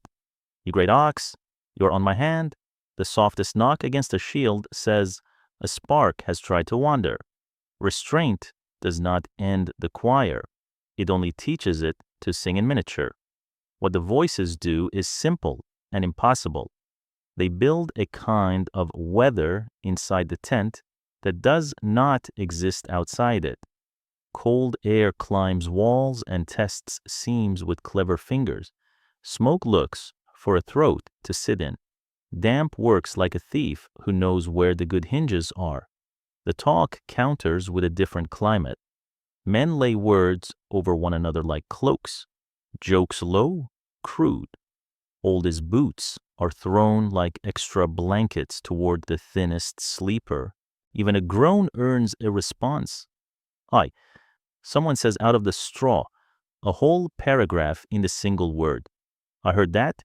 I hate it, too. You are not alone in hating it. You remember other nights when song was not comfort, but duty. The march when a captain asked for a hymn to keep feet in time, because men will work together longer if the breath between them is braided. The siege when everyone in the line took up a refrain and the sound climbed a ladder of air to the walls until even the enemy fell silent to listen. Surprised into stillness by the fact of men singing at all in such weather. You recall a winter mass under canvas, the priest's hands red with cold, his voice steady as he lifted bread. Half the company wept, not from piety, or perhaps not only from piety, but from the sudden sense of being a body instead of a bag of aches, each part needed, each part warmed by the whole. Not all music is pious, and not all speech is kind. A camp is a village that can never move out of earshot of itself. quarrels find their feet, a man who snores like an ox under a cart will be christened for it, and the name will cling like a burr to his cloak for years. There are rhythms you learn the joke that goes too far and walks itself back on apologetic feet. The curse that was only a curse for the sake of saying anything at all. Tempers flare and gutter like damp kindling. Laughter returns as rain returns to a roof it has known. You learn the smell of this sound. It has one. Why would it not? Smoke and wool and leather are part of it. But so is breath itself a bakery of lungs, warm loaves of air lifting and falling. When the talk is good, gentle, generous, the tent smells faintly sweeter, as if the recipe reader's phantom a stew left behind a ghost broth on the air. When the talk turns sharp, the ascent grows sour enough to sting. You can tell, eyes closed, when the note changes and men are no longer singing for warmth but arguing for sport. It is an old skill, a shepherd's ear for the flock without needing to see it. Somewhere in the weave, the smallest songs have their place, the ones a man sings only to himself. The three-note pattern he learned from his mother to coax sleep when sleep declined to be courted. You try it now, quietly enough that only your own skull can hear it. It works about as well as it ever did, not a charm, not a guarantee. A suggestion to the body that maybe it could forgive the world long enough to unclench every muscle. You tuck your cold hands between your knees and give your bones the whisper that has carried you across too many distances. Rest a bit, and I will carry you again tomorrow. What use is any of this against frost? You could argue the question until the cows learn diplomacy and the stars develop opinions about a soup. Even the clerks who write everything down disagree. Some will call voices a veil thrown over a suffering. Others will say they are the true fire of a camp, the coals that do not go out when wood is gone. You are not a clerk. You are a man in a tent. You know the measurement that matters. When the singing is good, the shiver eases sooner. When the talking is kind, the cough breaks less cruelly in the chest. When the recipes are specific, when the bacon is diced and the onions softened first, the belly growls with something like hope instead of despair. You do not need ink to prove it. Your own skin will sign the document. The tune near the brazier returns for a final, careful turn. The hum sinks a step, and with it, the tent. A man finishes his prayer with the sign his fingers can make in any light. Someone tells the end of a story with a ridiculous flourish that earns one last breath of laughter. Then the choir agrees to rest. The voices fold themselves away like shirts to be taken out again tomorrow. In this space they leave, you find room to fall. Your cheek presses to wool. The straw pricks with a familiarity that almost counts for comfort. You hear the wind pronounce a sentence on the guy ropes and hear the ropes refuse to accept it. And floating just at the edge of sense, the edge where dream begins, you swear you can still taste bacon and onion and sage. You smile in the dark, a private gesture that warms nothing but does its small duty. The last thing you know is the shape of another man's breath beside your own. Two bellows working not in unison but in agreement. It is enough. The night keeps singing for you even after the singing stops. Sometime after the voices thin and the brazier size itself small. You wake without knowing why. Not a shout, not a cough, a change in the air. That's all like a held breath finally released. Your eyes open to the gray of canvas inside and the black of the sky beyond the flap, and you recognize the hour the way a shepherd knows the weather by smell. Between sleeps, first sleep behind you like a shore you've left. Second sleep waiting like the one across the strait. The body knows this ferry. In the world before clocks ruled men, night arrived in pieces. Around you, the tent is a field of small stirrings. A man shifts and tugs his hood up to his nose.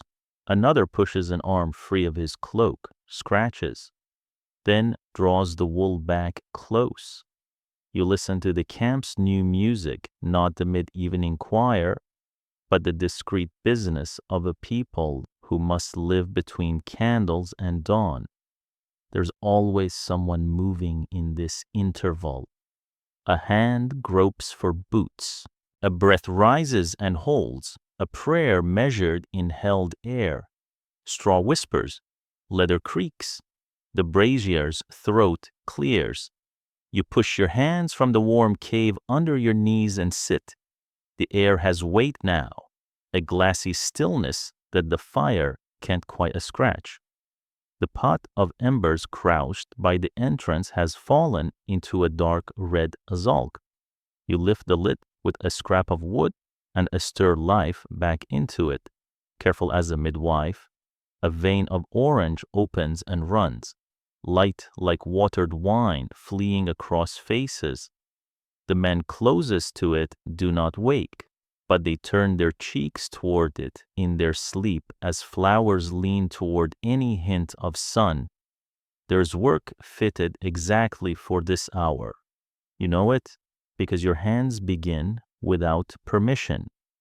You check the spearhead for frost, rub a smear of fat along the socket where wood and iron quarrel with one another in cold weather. You turn your boots to the coals, not close enough to scorch, just near enough to remind the leather that it is not stone. You loosen a strap on your gambeson that bit into your shoulder all day and tie it again. 2 holes farther, the way an old man might unknot his own secrets and retie them in a smaller script. None of this is haste. It is the kind of maintenance that belongs to a night cut in 2. Through the seam, you've learned to watch. You see the world outside is drawn in hard lines, frost-rimed ropes, stars knifed bright, a horse blowing smoke in steady puffs as if rehearsing for a sermon. Somewhere beyond the tents, a pair of guards pass one another, their murmur as soft as wool pulled through a ring. The butt of a spear taps twice, an agreed signal that means all's well, and wake if you must. But not for me. It is a sacred hour to some. You have known companions who take these minutes to shape their mouths around the old prayers, matins, wandering through their heads without a priest to chaperone them. Their lips move, their fingers make the sign, and you cannot begrudge it. This is a time made for bargaining with the dark. Others tell small stories in voices made small to match. Tales fitted to the gap between sleeps. A ghost seen long ago on a road that is always just out of sight. The saint who found a lost child beneath a hedge by following the steam of her breath. The river that ran backward for 1 hour on the night of a battle and has never quite forgiven itself. The cold makes credulous men of you all. The cold and the half a dream where proof is too far away to interrupt. Your own mind tugs up images like nets that caught more than you meant them to. You think of a kitchen hearth, and the pommes smell after apples have boiled down, of the way your mother's sleeve used to gloss itself in lamplight when she smoothed your hair, a bed that gave when you lay on it, a civilized surrender instead of the hard treaty you negotiate with a straw each night. The memory is not dagger sharp, it is blunt and heavy, a club that beats tears out of you if you hold it too long. So you do not.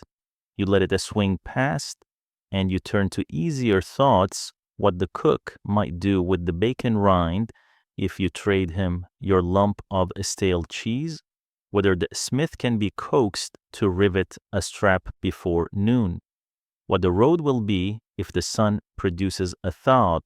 Not everyone spends the interval on tenderness and repairs. The practical mutant of the species uses it for necessities bells will not tolerate. A man slips out and returns with the damp on his cloak shoulders, telling the story of a snow that has begun without asking. Another scoops a double handful of powder and rubs it across his cheeks. Shocking himself awake, someone too stoic to ask for help quietly winds a cramp out of a calf until the leg sighs and forgives him. One soldier shuffles to the brazier with a clay cup, sets a stone in the embers until it is brave, then wraps it in cloth and tucks it against the ache that sits on his chest every night like a fat cat. It is not all gentleness. Between sleeps is when fear, having been polite all day, sometimes asks to be heard. A man can wake soaked with cold sweat, a shout in his mouth that he swallows because the sergeant sleeps near the door. Another has a laugh that is almost a sob when he realizes he has been wrestling an enemy and it was only his own cloak punishing him. You know the inventory of your own terrors by now and take them up like familiar tools. Examine, oil, lay down. You have found that the speaking two sentences to a neighbor helps. You awake eye. It is astonishing what those two can do. Whatever wolf had his paw on your chest lifts it.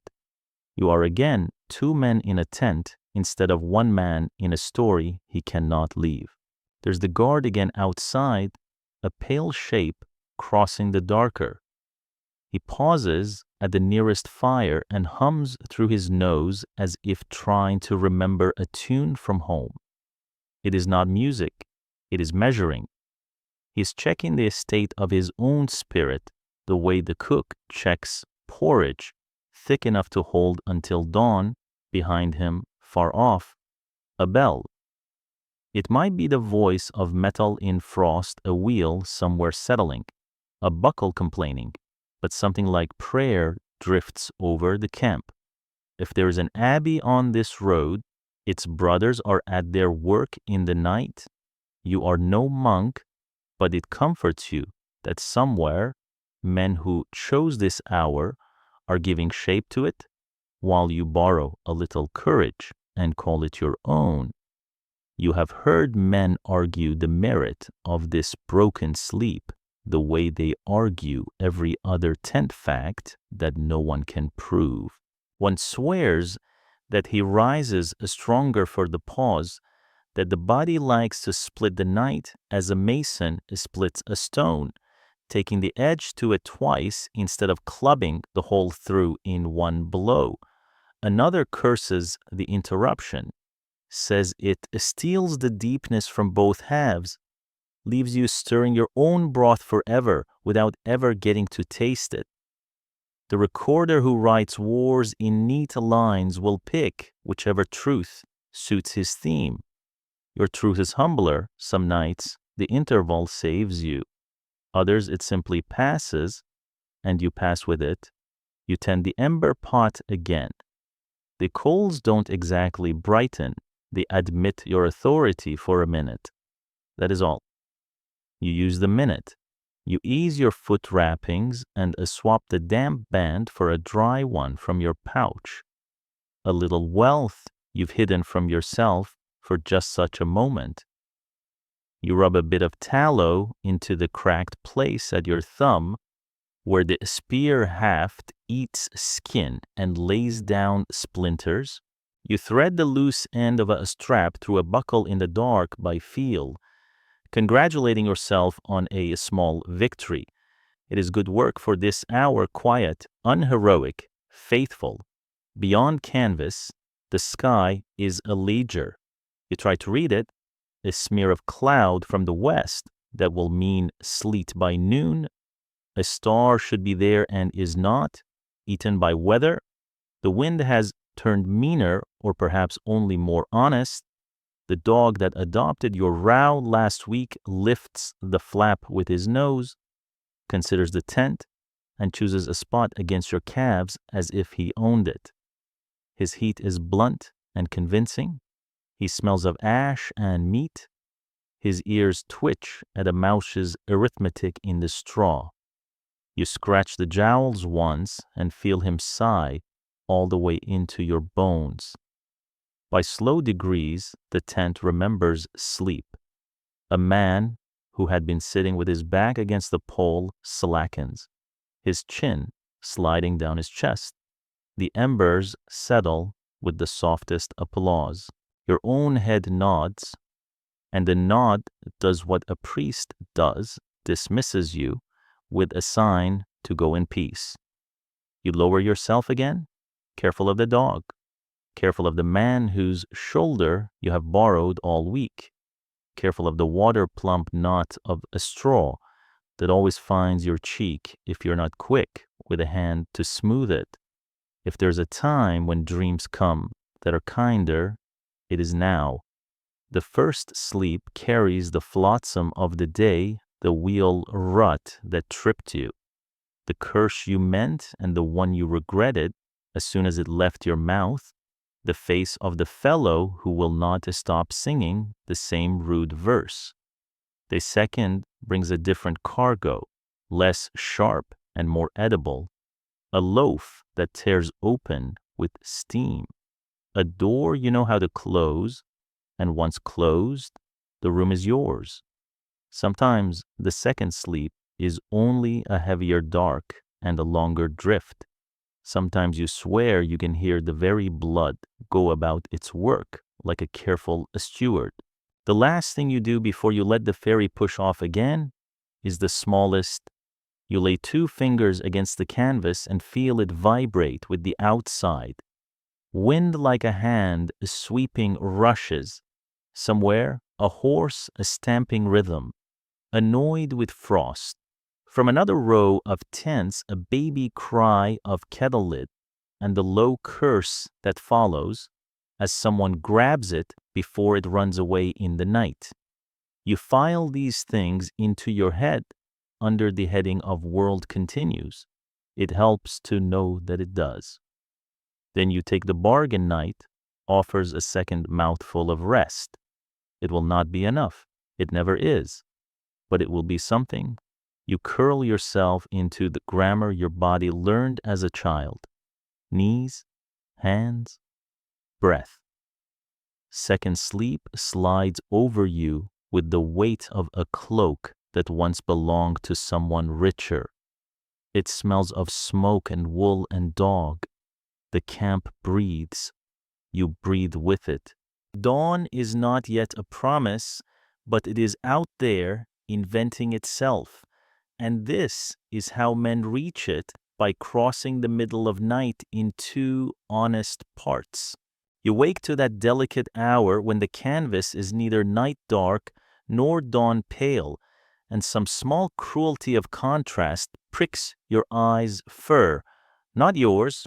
Across from you, a retainer of a night turns in asleep beneath a pelt that holds the glow of embers as if it were woven light. The edge of the hide glitters with frost where his breath has kissed it. Your own cloak is a coarse thing, stiff with old damp, the lanolin all but beaten out of it by weather and years. Rank, you realize, sleeps softer than courage. Hierarchy does not retire at sundown. It lays down beside you and keeps its own warm counsel. The tent you share is a low wedge, 3 men to a side, spears in a neat bundle like wind-stripped saplings. but 30 paces away stands a pavilion, a bright-bellied moon of canvas tied with ribbons that looked ridiculous by daylight and looked cruel by night. The noble's shelter is taller than any man, painted with colors that have names madder, woad, verdigris, when yours has only shades of mud. You can tell where the master tent stands even with your eyes closed. The air near it smells faintly of cloves, of bay, of some herb a steward crushes into rushes to wage a losing war against the camp's smoke. There will be a carpet inside or a blanket fine enough to pretend it is one, and a folding bed with ropes for slats, the kind that can be taken to pieces and loaded on a sumpter horse as if comfort were just another piece of kit. Your corner tells another story. Straw gives up a sigh each time you shift, and your shoulder blades read every knot in the earth as a map of a country you would not choose to visit. You have made peace with this, most men do. But peace is not blindness, and this morning your eye idles over the differences and counts them like coin. The retainer's fur is stitched with a tasteful strip of darker hide. Yours is a mismatched thing you traded for from a skinner near a river crossing 3 campaigns ago. The knight's servant has laid his master's boots near the brazier, so they will wake warm. Your boots stand like small tombstones by the flap, hard enough to clack when you nudge them together. In daylight, the gap plays differently. A nobleman's pavilion is a banner you can enter, a declaration of presence that suits parade and parley. At night, the same bright belly becomes a lantern for resentment. Red keeps the wind out better, someone mutters, not quite joking. Blue sleeps warmer, another answers, and the laughter that follows has the brittle edge of a plate that has cracked, glued, and cracked again. Yet no one moves to strip the rich man's tent for cloth. This is not envy for its own sake. It is inventory, the soldier's habit of counting assets in other people's hands. You could make a ledger of it, if you dared, who has a wool blanket lined with fur, who shares one between 2, who must pretend their soaked cloak is both mattress and cover, who has a squire who warms a stone on the coals and slides it into the bed frame before his lord returns, who eats hot meat at night and breathes fat scent into his pillow, who gnaws a cold crust and chews himself to sleep. The differences are so ordinary that you nearly forget how much they matter when the ground is iron and the wind insists upon your ribs. Now and then, wealth is a poor bargain. A tall pavilion drinks the wind and must be argued with like a stallion. Ropes hum, stakes complain, and a center pole, taller than a pikeman, keeps up a private conversation with the knight. A low wedge like yours crouches and lets the world roll over it. When storms come stiff from the sea, the noble tent must be fussed over by a team 3 men to hold, one to retie, another to curse in 2 languages while your shelter grimaces and holds. And there is the burden of the baggage train, too, that rattling comet of wagons and pack animals that follows rank like a flattering rumor. Lose the wagons, lose your carpets and folding bed and painted walls. You have seen a captain of good family roll himself in 2 stolen grain sacks and call it virtue when his pavilion went up in a blaze that would have made a bishop nervous. For 2 nights he spoke humbly to the men around the fire. On the 3rd, a new tent arrived on wheels. Even so, the privileges are not ornamental. A warmer sleep means a clearer head, a shorter hand on a frosted stirrup iron at dawn. You've seen it play out on mornings when the frost has stitched the world shut. The man who slept beneath fur buckles bridle faster, complains less loudly, moves as if his joints remembered oil. The man who woke on a cold straw mat must coax his fingers into work with curses and breath. Warmth, like coin, compounds. A well-rested officer makes a plan with fewer errors, and his plan spares his bones, and spared bones last through another night. Sometimes the rich bring their household habits with them, palm-sized luxuries that make a difference, out of all proportion to their size, a strip of linen set between wool and skin that drinks sweat before the wool takes it, a little pot of rendered fat dabbed at seams so water remembers to roll away, a sachet of dried lavender ridiculous, you think tucked under a pillow roll and crushed just before sleep. The scent finds your corner on a draft and you hate that it helps. You didn't know a smell could be warmer than a fire. The worst part is not that you have less. The worst part is the flare of shame when you catch yourself wanting more and know you will take it if it falls into the common pot. The army's law about spoils is a knotted cord, fat with rules, thin with exceptions. In theory, the bundle of blankets from a plundered house should go to the quartermaster first to be divided. In practice, the man who reaches it first sleeps better that night. You have seen altar hangings become bed covers, painted saints turning their eyes upward from the floor of tents, their gold thread dimmed by soot and thumb grease.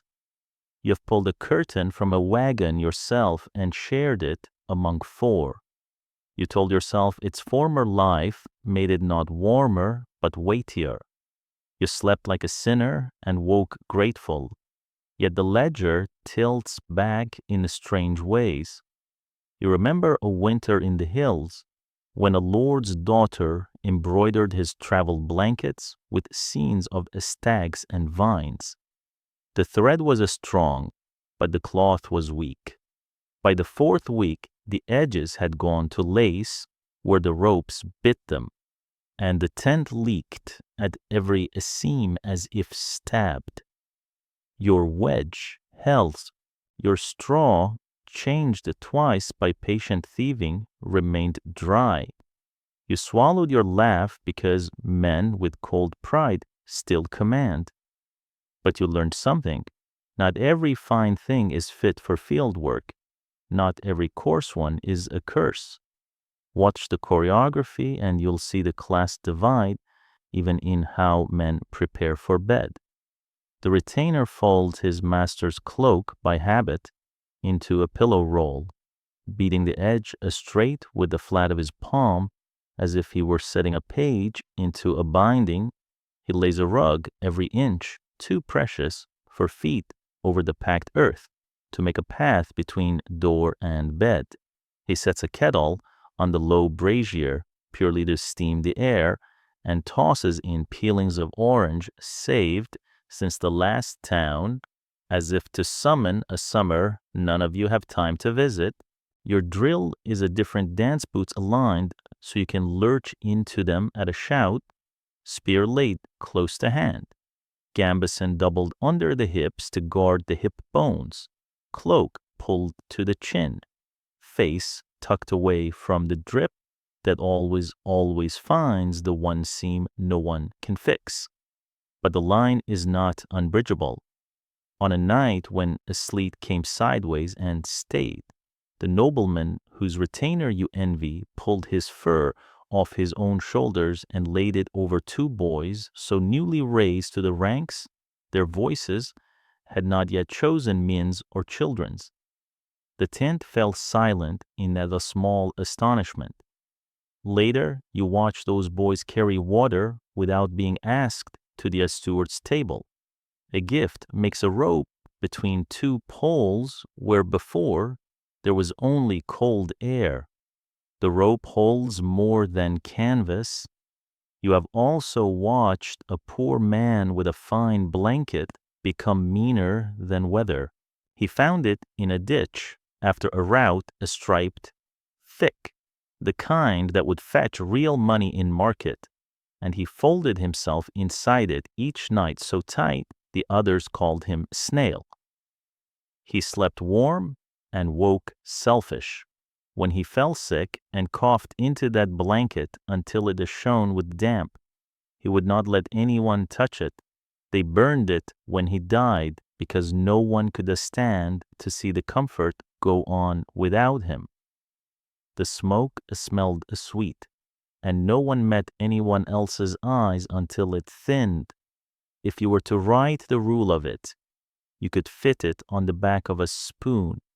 Warmth becomes character, either sharpening it into cruelty or softening it into kindness. You hope for the second because you're too often the object of the first. In the end, you do what soldiers always do. You adjust. You press closer to the man with the better cloak and repay him with the better joke. You show the retainer how to set his lord's brazier so the pot draws and does not smoke the roof black. You trade a strip of waxed cloth for a handful of herbs to scatter under rushes. The camp is a market of small salvations, and you're a cautious merchant.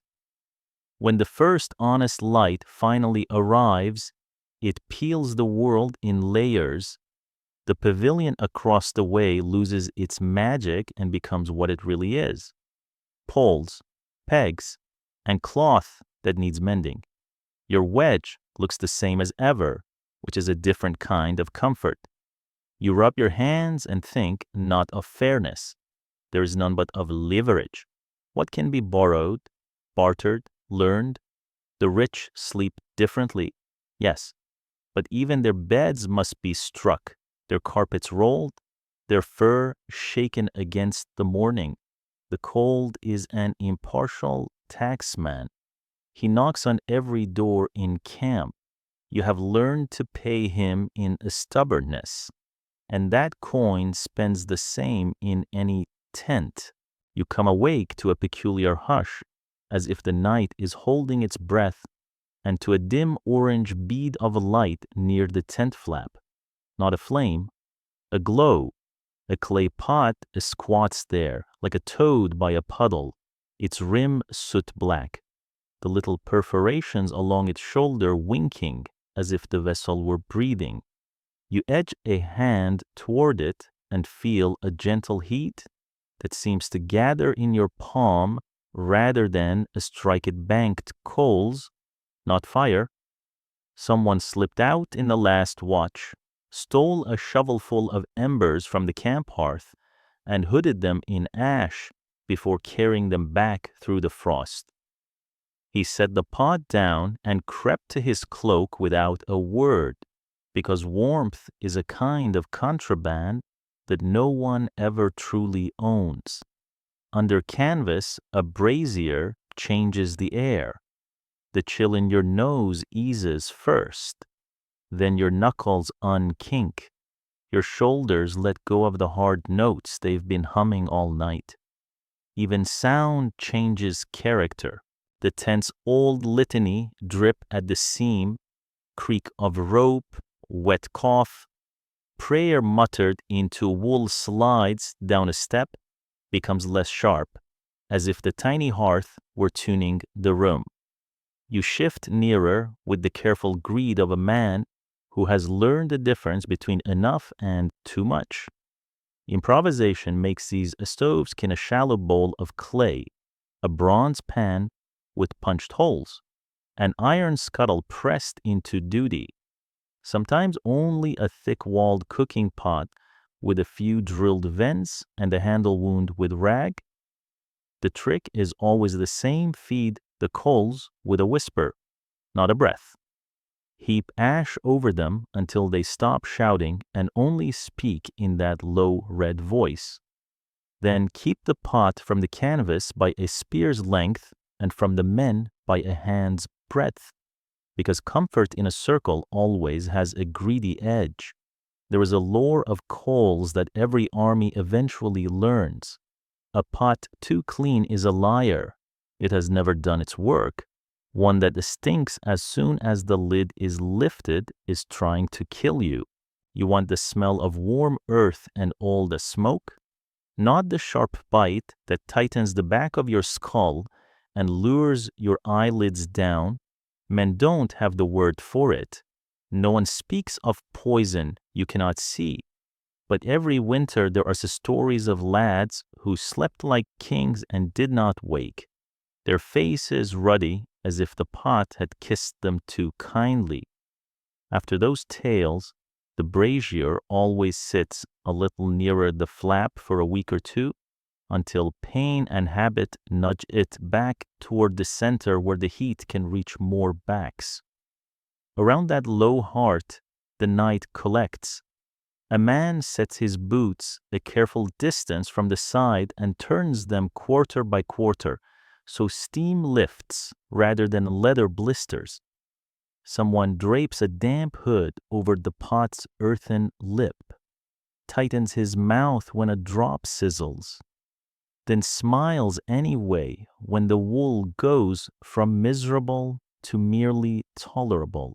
Your own fingertips hover over the vent holes, searching for a line of warmth you can memorize and share, here for joints, here for wrists, here for the ache that lives beneath the breastbone.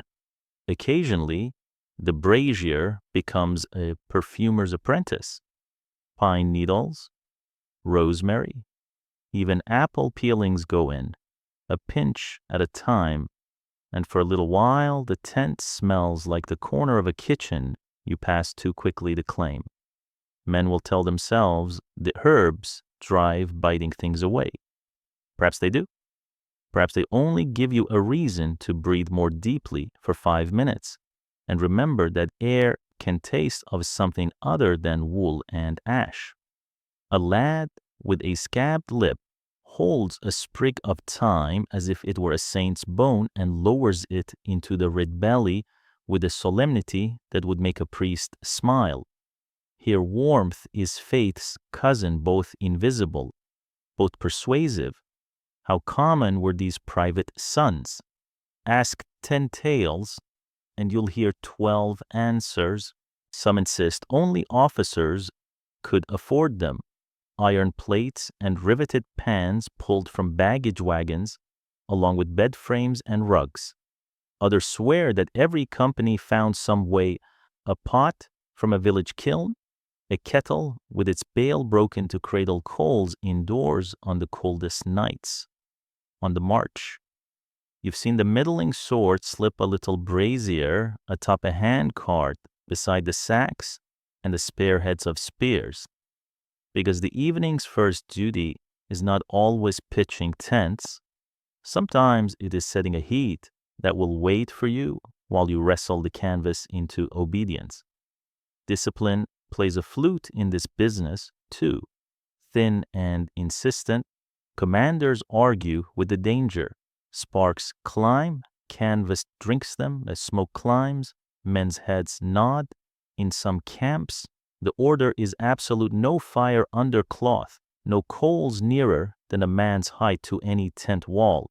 Those nights are hard and oddly loud, teeth chattering like dice, jokes told too fast. Patience burned quicker than tinder. In other armies, the rule bends with the wind. A brazier is permitted if the vent is cracked, if someone is tasked to poke it whenever the guard changes, if the pot sits on a flat of a stone instead of earth, so a lingering ember does not decide to walk through the straw and tell the whole camp a terrible story. Archaeology hides its own testimony in grit. You have seen the inside of a veteran's tent when the daylight hits, just so a crown of soot where the roof's slope squeezes into a ridge. The canvas there, slightly rougher under the fingers, a memory of years of thin smoke licking a single line. Even the ground tells tales. Beneath long-used spots, the soil goes black and rubs off on the heels like old news. In other places, a circle of whitened pebbles sleeps under a skin of mud, the little altar that kept the pot from scorching the floor. Comfort buys its own arguments. You remember a night of sleet when the brazier burned too honestly, the coals brightening as if they had caught a wind inside the pot, the tent filled with a sweetish haze that made everyone generous and foolish. The man across from you set his palm over the vent to feel the soft and didn't at first feel the blister lifting. He laughed at himself and then could not stop. The laughter ran away with him and turned into weeping that ended in sleep. Someone dragged the pot to the door and cracked the flap wide. You spend the next hour shivering and grateful and a little angry at the coals, like a dog scolded by both master and bone. There are disciplines to keep the danger small. Bank the fire 2 parts ash to 1 part ember, stirred from the outside in with a stick that lives nowhere but by the pot. Set the lid on, cocked, never hard down, so smoke can choose its upward path. Set the vessel on a tile or flat board, not on a straw. Keep the tent line clear above it. A sagging roof is a roof that will drink sparks. Make one man the brazier's keeper for the night. A lower honor than guard duty, but sometimes the more delicate. He will be the fellow with eyes like cooked cherries at breakfast and hands that smell of coal even after he has scoured them with snow. And still, the brazier is a small miracle at 3 a.m. A man loosens his teeth from the clamp they've made of themselves and remembers the flavor of his own spit. A thumb can find the buckle's tongue without the foolish dance. The mind lets go of the thought that tomorrow will simply be a repetition of this ache, and instead chooses a smaller truth. For 10 minutes, it is not so bad. You can sleep inside 10 minutes. You can live inside 10 minutes long enough to reach the next set. And sometimes that is all a winter campaign asks. Watch how the pot rearranges the society of the tent. The oldest always gets nearest. No one names the rule, but the baddies tilt to obey it. The man with the chest cough leans in on the doctor's side of the pot where someone claims the heat is more medicinal. The lad with the chilblained fingers plays a game of courage, counting to 10 with his knuckles hovering above the vent as if he were teaching the coal's numbers. A friend takes his turn at the edge because he has the thickest cloak. He pretends not to see you notice and says, too loudly, I sleep hot. Small noblesse in a place that has very little of the large. If you listen close, there's a new sound the brazier brings, the fine sifting whisper of ash settling. Like sand moving far below ground, it marks the hours better than any bell. You learn to wake at the long sigh when the lid is lifted and the embers are turned. You wake again at the tiny cough the pot makes when a coal splits. Outside, the ropes hum with wind. Inside, the coals hum with need. Between those two notes, men can sometimes find a chord. Near dawn, the brazier's gift becomes tomorrow's duty. Whoever banged the coals lays out a twist of tinder, tips the pot's red heart toward it, and breathes through cupped hands. The first flame of the morning's cook fire thus owes its life to the night's patience. Your breakfast is therefore warmed by your sleep. Superstition will try to claim that as an omen. Habit knows it as a simple economy of labor. You do not romanticize the thing. You have carried a pot that burned your wrist through a rag and swore you would rather shiver than blister. You have sat in a tent so thick with lazy smoke that every story any man told came out as if it had a cough. You have seen canvas flash like dry grass when a brazier was jostled in a quarrel, yet when the cold lays its full weight across your sternum and the ground beneath you consents to the conspiracy, there is still nothing like that soft, steady heat arriving without the terror of flame. It feels like a promise kept for once, a debt paid back in the same coin it was borrowed quietly. The pot by the flap dulls to a deeper red as the last watch changes, and the tense voices lengthen in sleep. You find your old place in the heap, knees drawn, chin tucked. Back turned to the brazier so it can speak to your spine. The heat doesn't banish the cold, it blunts its teeth. That is enough. In an hour, someone will coax those same coals into the day's first fire, and the circle of life will widen from clay to camp, from breath to breakfast. For now, the little sun serves the night alone, and you, who have learned not to ask for perfect mercies, take the imperfect one it gives. You wake beneath a weight that isn't the night. It's the cloth of cloth at your ribs, the stuffed bulk you dragged beneath your shoulders when the cold began to talk in your bones.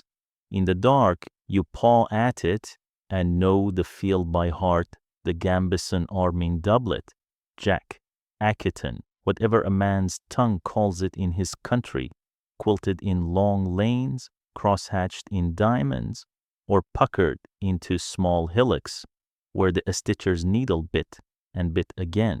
It is a garment first and a bed second. Yet tonight it does both without complaint. You have slept on worse than linen over wool. The gambeson is a house of the scraps, layers of canvas, linen, felt, tow, and rags stitched together so densely the needle squeaked coming out.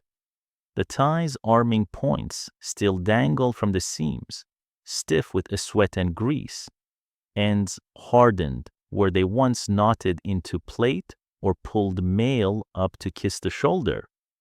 When you lay the thing flat, it becomes almost a rug, and if you fold it twice, it remembers your spine.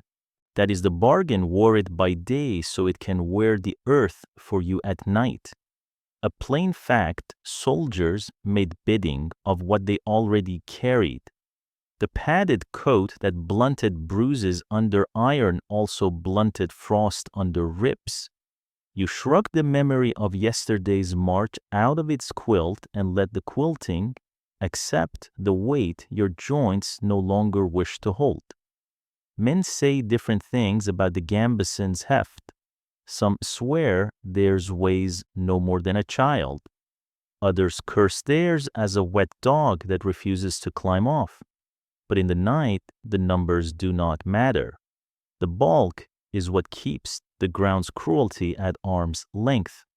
Warmer dead than alive, a joke runs the garment kinder as a mattress than as a second skin. It is not entirely untrue. Worn, it traps sweat until your back swims. Spread, it traps air until your back sighs. The smell is honest sour with old effort, sweet with lanolin where wool threads rise at worn places, salty at the collar where the human part of you baked into it all summer. You turn your face to that scent and tell yourself it is the smell of labor and not of rot. The mind plays quartermaster to the body long before dawn. Around you, the tent invents furniture from war. The old man 2 places over has pulled his gambeson up over his chest like a blanket, buttons gaping where the padding wants to be a duvet. Another fellow has folded his jack into a bolster. The rows of stitches make neat ribs against his jaw. A boy too young, still baby-faced in firelight, has drawn his helm into his arms like a toy. He dozes with his cheek to the brow of it, as if a visor were a mother's hand. When he shifts, metal whispers on metal, a soft chime from a dozen corners, spaulders kissing, buckles nudging buckles. The thin choir of gear turning into bedding and back again. You run your palm along the gambeson's belly and feel the history of its repairs. Here, a rectangle where a dagger's love bite was cut out and replaced. There, a crescent of darker cloth where the shoulder wore thin beneath mail rings. Someone's poor eyes did this sewing. By rushlight, the stitches uneven. The thread grabbed from whatever color came to hand. The coat has grown a map of you, your habits, your falls, the way you favor the left when tired, and now it maps you again as you sleep, taking the pressure off the tender places you never confess. There's craft in the quilting, too, that only the long nights teach you to notice. Long channels run heat better beneath the spine. Diamond patterns grip straw so the bed doesn't skate when you turn. Small puckers under the shoulder blade act like cupped hands catching warmth and keeping it. In your army you can guess a region by a man's stitching the tight herringbone you see on Breton jacks. The broad Roman squares some Italians swear by, the rough, straight-stitched panes from villages too poor to waste thread. Culture showed themselves in bed as plainly as in battle. Of course, the coat drinks water as greedily as it drinks sweat. If the day was wet, the night will be damp. That is why the brazier sits where it does. Why men prop their gambesons like tents within the tent, mouths gaping toward the low red pot like a row of fish. Drying is its own war. Too close and the seams scorch. Too far and the morning finds you lying on a cold sponge. More than one soldier has lifted his coat at dawn to discover a patch crisped into a board. The felt inside turned to a bitter biscuit that will never again bend without complaint. He swears, puts the stiff part under his hips, and calls it a blessing until lies feel like wisdom. Debate sneaks into everything. Does a gambeson truly insulate when the earth is iron? Some say yes, counting nights when their breath fogged and their backs did not ache. Others say no, remembering mornings when the coat's heat had all gone into the mud. Ask the men in plate and they'll tell you their padding sleeps like a saint. Ask the archers, light on armor, and they'll roll their eyes and trade you the truth for your extra ration. But look at the bodies, most of them lay the coat down anyway. Even a liar of a mattress is better than the direct honesty of frozen ground. You learn tricks, lay the cloak first, then the gambeson, the cloak's lanolin-rich wool, resists the damp rising. The gambeson's thickness takes the weight. Or reverse it, if the floor is dry, but knives of cold are falling from the roof cloak over you. Coat under, if there's a straw, lift it with your helm and scatter a thin layer beneath the gambeson so the stitching can bite into a stems, not slime. If there's a shield to spare, slide the coat across it. The wood gives a platform that keels you above the seep, and the leather holds a whisper of warmth that lingers longer than pride. Armor is never only armor in the night. A breastplate becomes a bedboard. A mail coif hung from a peg becomes a wind bell to warn you if the rope goes slack. Gauntlets cupped together turn into a stand for the little pot so the coals do not kiss the floor. None of it is designed for comfort, yet all of it plays at furniture until the first horn. You think of the men who slept like this in other winters and other names, and you realize the garment carries a genealogy, the cut of an older pattern tucked under a newer collar. The ghost of a lord's livery faded beneath cheap dye, a label of ink long washed to a bruise. There is talk in the seams. The old hands claim the thickest coats came from sieges where nothing moved for months but the needle. The youngest swore theirs were made by a widow whose husband died beneath the same color. Whether either story is true doesn't matter. What matters is that the garment feels like a companion rather than an object when you need something that will not argue with your bones. There are hazards, and the tent tells you to respect them. Lice take the padded coat for country, every seam a road, every quilting lane a village. You crack eggs with thumbnail and grit, cursing softly so the man beside you doesn't wake.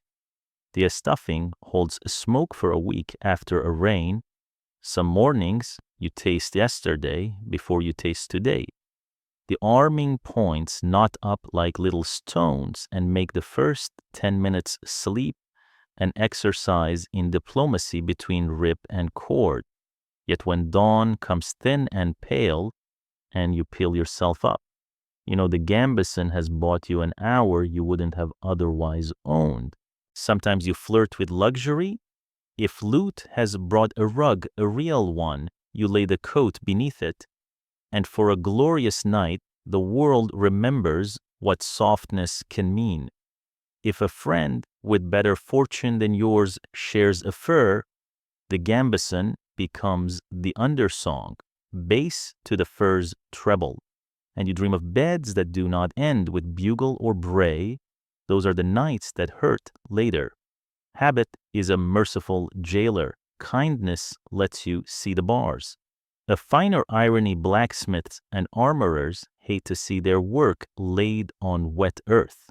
And still the morning teaches you to lay the cuirass on the gambeson while you eat. The soft quilt rescues the plates from frostbite, keeps the chill from being the first thing your chest learns. A man scrubbing rust from mail with sand mutters, thanks to the coat that kept half the dew from kissing iron. War tools take care of each other the way comrades do when commanders aren't looking. Near the end of the last watch, the tent shifts on its straw. A man rolls and his gambeson creaks. The sound is wood in winter, a small answering sound. Your shoulder finds the seam it likes best, the one patched in darker cloth that, for reasons you can't explain, warms faster than the panel beside it. You have come to trust small absurdities more than large promises. This seam, this fold's kindness, those you can own. When the horn sounds and the brazier's keeper tips the ash to wake a tongue of flame, you lift the coat and slap the dust from it. Ash rises like a benediction. You thread arming points with stiff fingers, tug the sleeves, feel the old weight settle along your shoulders, the burden that will, with luck, be the cushion again tonight. You are a soldier. You make a bed of what you bear. You make a morning of what you slept upon. The gambeson is both poor blanket, good friend, and you go out to the frost wearing last night's survival under today's steel. Dawn pries the night open with a dull knife. No trumpet is bright enough to make this morning feel kind. Yet the horn sounds anyway, thin through frost, and the camp heaves into its old choreography.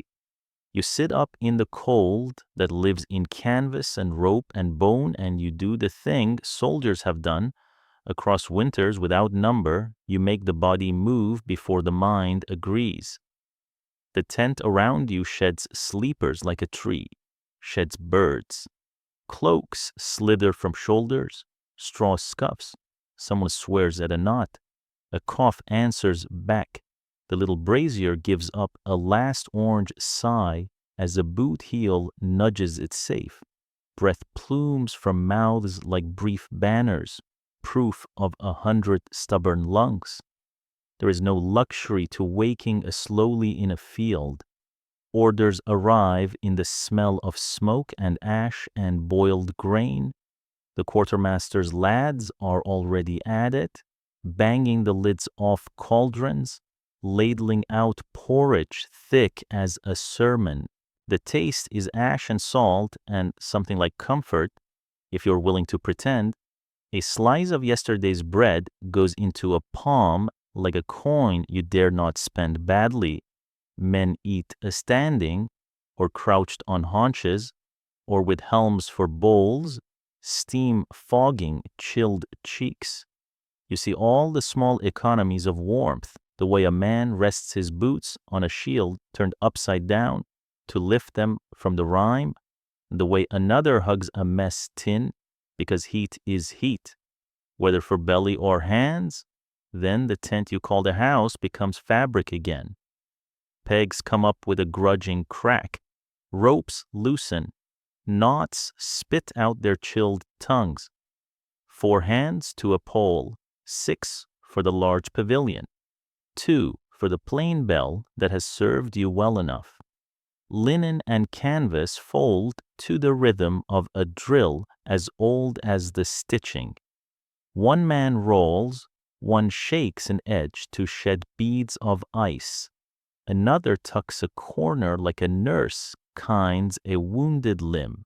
The bundle gets lashed with that same cord that last night held charm and prayer knot, and today is only rope.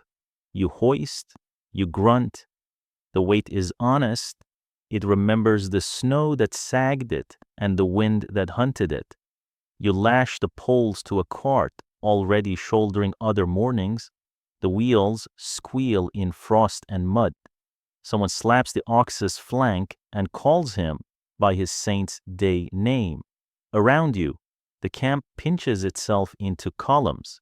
Pickets come in from the dark edges, stamping life back into their feet. The dog that chose you creeps in for a pat and leaves with the crust, tail making quiet weather of its own. A line of sumpter horses blinks smoke from their lashes. Panniers fat with folded cloth and battered pots. Ahead, the pioneers shouldering mattocks and saws will rattle off toward whatever road must be persuaded to exist. Behind, the wagons creak and argue. A drummer tests the skin with the back of his knuckles, a muted thud.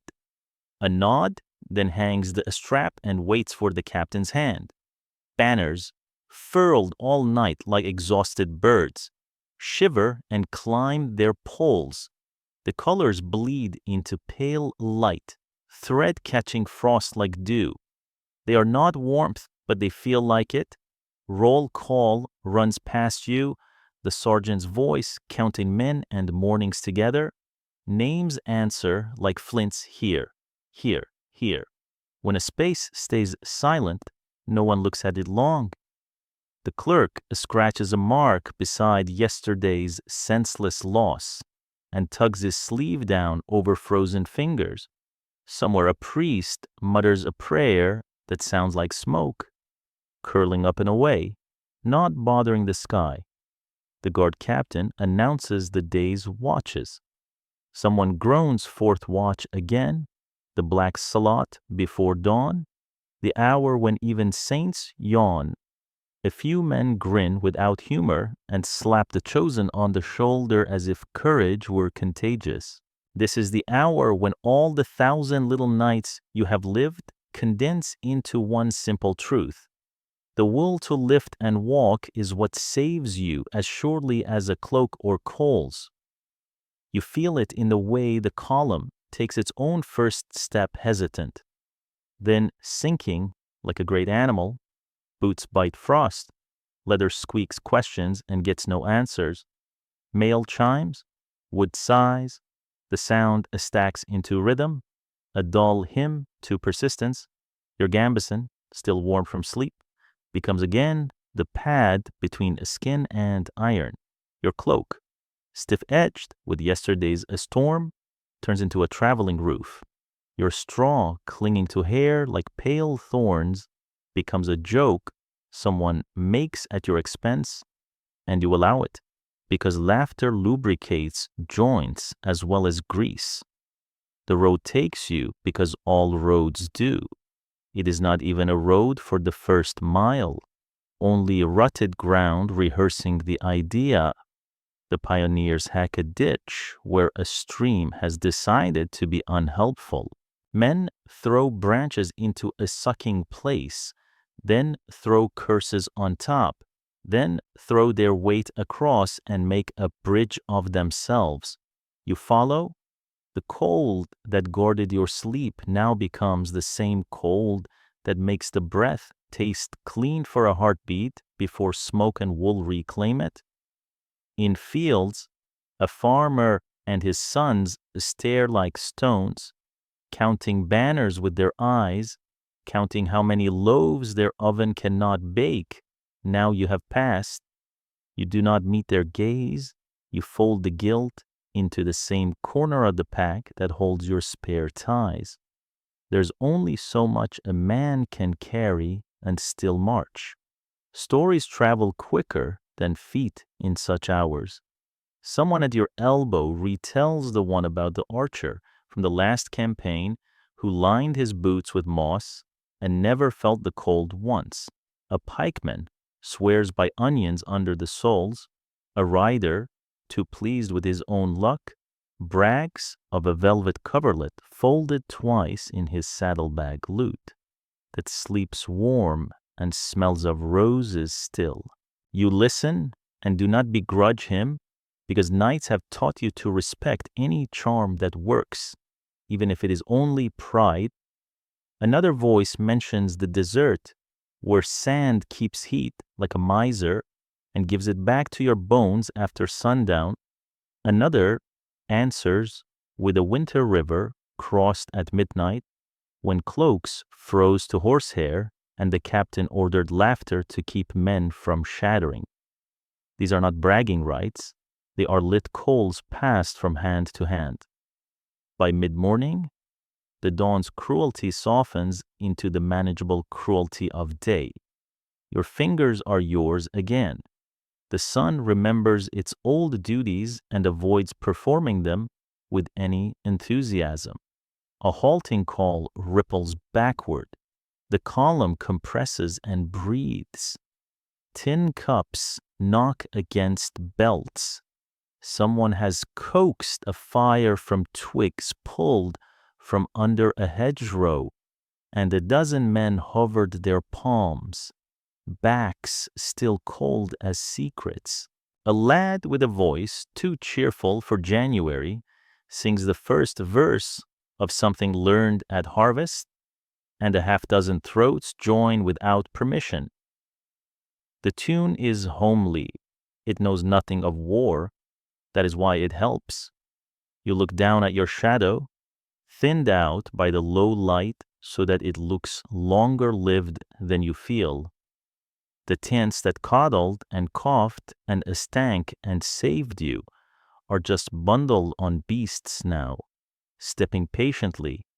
You think of the tricks that made the difference in the dark, the rushes under shoulder, the shared heat, the ember jar nursed like a holy secret, the wet that always found a way, the boots that stayed on because taking them off was a prayer the morning would not answer, the lice that democratized even pride.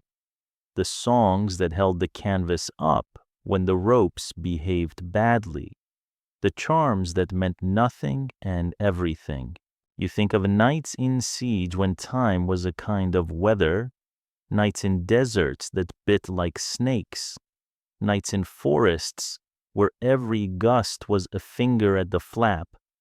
You think of dogs who knew more about loyalty than men paid to practice it. Above all, you think of the peculiar, ordinary bravery of closing your eyes in a place that wishes you dead and making a treaty with your heartbeat until dawn signs it. When the march begins again, you fall back into the living machine. It carries you as much as you carry it. Misery, knit into routine, becomes something a man can shoulder. The captain rides past, coat flapping, frost combed from his mustache. He does not look noble. It looks like a man who also slept on a straw. The drummer sets the pace with careful wrists. The sound is almost kind. Somewhere in the baggage, a child's blanket, stolen from a hearth, now wraps a soldier's feet.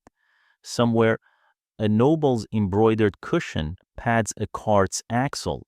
Somewhere, a saint's ribbon knotted by a wife holds a tin pole together better than any carpenter's lash. The world has been rearranged into survival's grammar. A thought finds you and refuses to leave the tent was never meant to be perfect. It was meant to be enough to blunt the wind without promising summer, enough to gather bodies into a single climate, enough to keep the embers alive until someone with stiff hands and a sense of duty coaxed them into flame again. It is a poor house, an honest roof, a thin wall between breath and weather, but it is also a school where men learn the arithmetic of small mercies. 10 fingers around a cup, 2 shoulders pressed, 1 cloak more between 3, half a verse sung until it sounds whole. Those numbers add up differently than glory, but they pay the same debt to mourning. By noon, the sky has made up its mind to be a pale coin and stay that way. The captain calls another halt. You set your pack on your feet to keep them from cooling and sit on your pack to keep it from thawing. You rest your forehead on your wrists, and for the space of 3 breaths, you are in a room that never existed, in a bed you barely remember, in a life that did not learn the names of winds. Then the drum reminds you of the only truth old campaigns keep: there will be another night, there will be another tent, you will lay the same straw and tie the same ropes and tell the same lies to your bones until the bones believe them, and you will live, which is the only victory a January evening requires.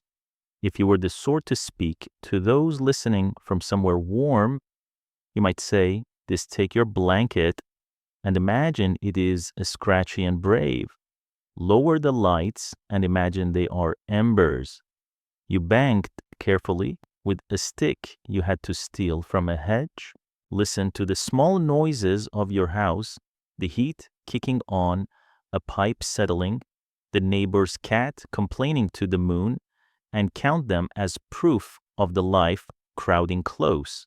Then breathe slowly, on purpose, the way we did under canvas, as if breath itself were a guard making his rounds. Sleep will come. It always came to us, even when it had to find us through smoke and prayer and a stubbornness. The drum taps twice, the line stands. The day, like all days, demands its miles. You shoulder the pack that was a pillow, hug the coat that was a mattress, taste the smoke of last night and the promise of tonight in the same breath. And you go on because that is the art medieval soldiers perfected in winter, not the art of feeling warm. but the art of refusing to feel cold enough to stop.